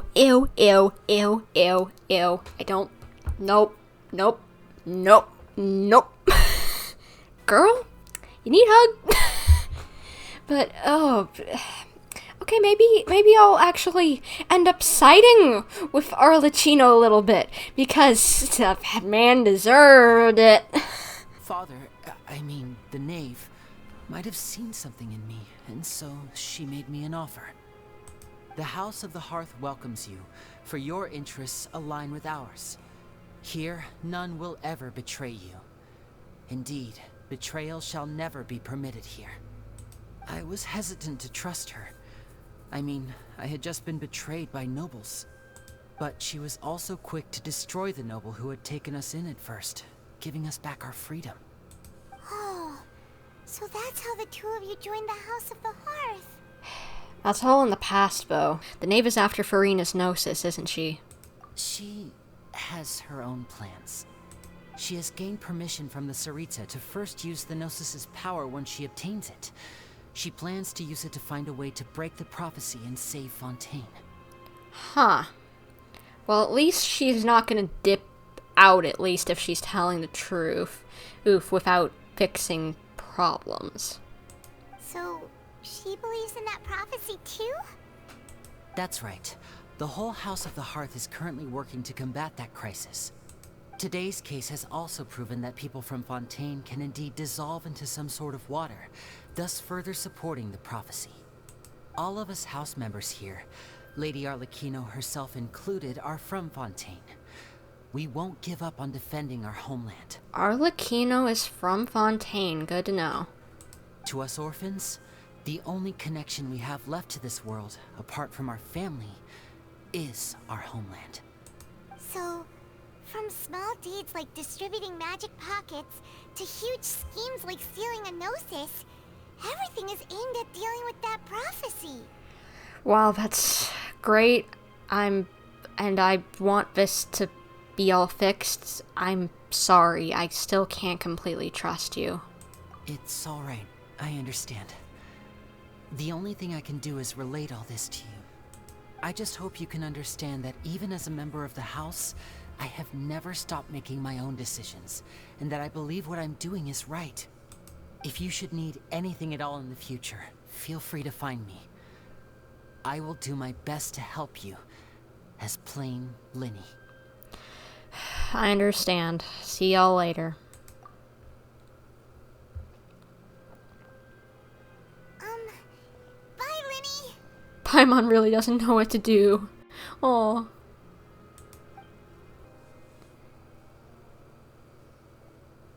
Hey there. What was with the disappearing act you pulled right as the trial ended? Were you looking for us, Navia? Well, this whole thing isn't exactly over, is it? I do feel that we're getting closer to solving the serial disappearances case, though. Don't you think so, too? Well, I'm sorry, Navia. Huh? What's wrong, my dear partner? I was really only trying to defend Lyney. I wasn't necessarily looking into the serial disappearances case. Besides, are you sure we're the ones who can crack a case that's been cold for decades now? And given that there's new evidence from the trial, there should be a trail of breadcrumbs for the Hydro Archon's people to follow now, right? Ah. I see. Well, I won't lie. I'm a little shocked to hear that from you. But I suppose you are just travelers who have only arrived in Fontaine after all. Sorry. I might have been too presumptuous. Don't say that, Navia. Ah, and we were having so much fun investigating with you, too. I hope we get to work with her in the future again. She's so fun. It was like having new waters flowing into a stagnant mire, causing new hope to spring forth, and the reflection in the murk to become clearer. Sorry about that. I'm a bit prone to nostalgia. Don't mind me. Wait, shall we have a farewell meal? You know, to commemorate our time as partners? Sure. Huh? Do we really need to get that formal? Well, guess you really did treat us as partners, huh? Well, I'd just like to have a proper ending to every important memory. That way there are no regrets later. Anyway, it would just be a meal, so it shouldn't take up too much of your time. Well, if you say so, let's go have that meal then. You don't have to twist Paimon's arm. If Boss Navia's treating, count Paimon in! Oh, wonderful. In that case, why don't we return to the court of Fontaine and head to the Hotel de Boer? I believe we'll make it just in time for dinner. All right then.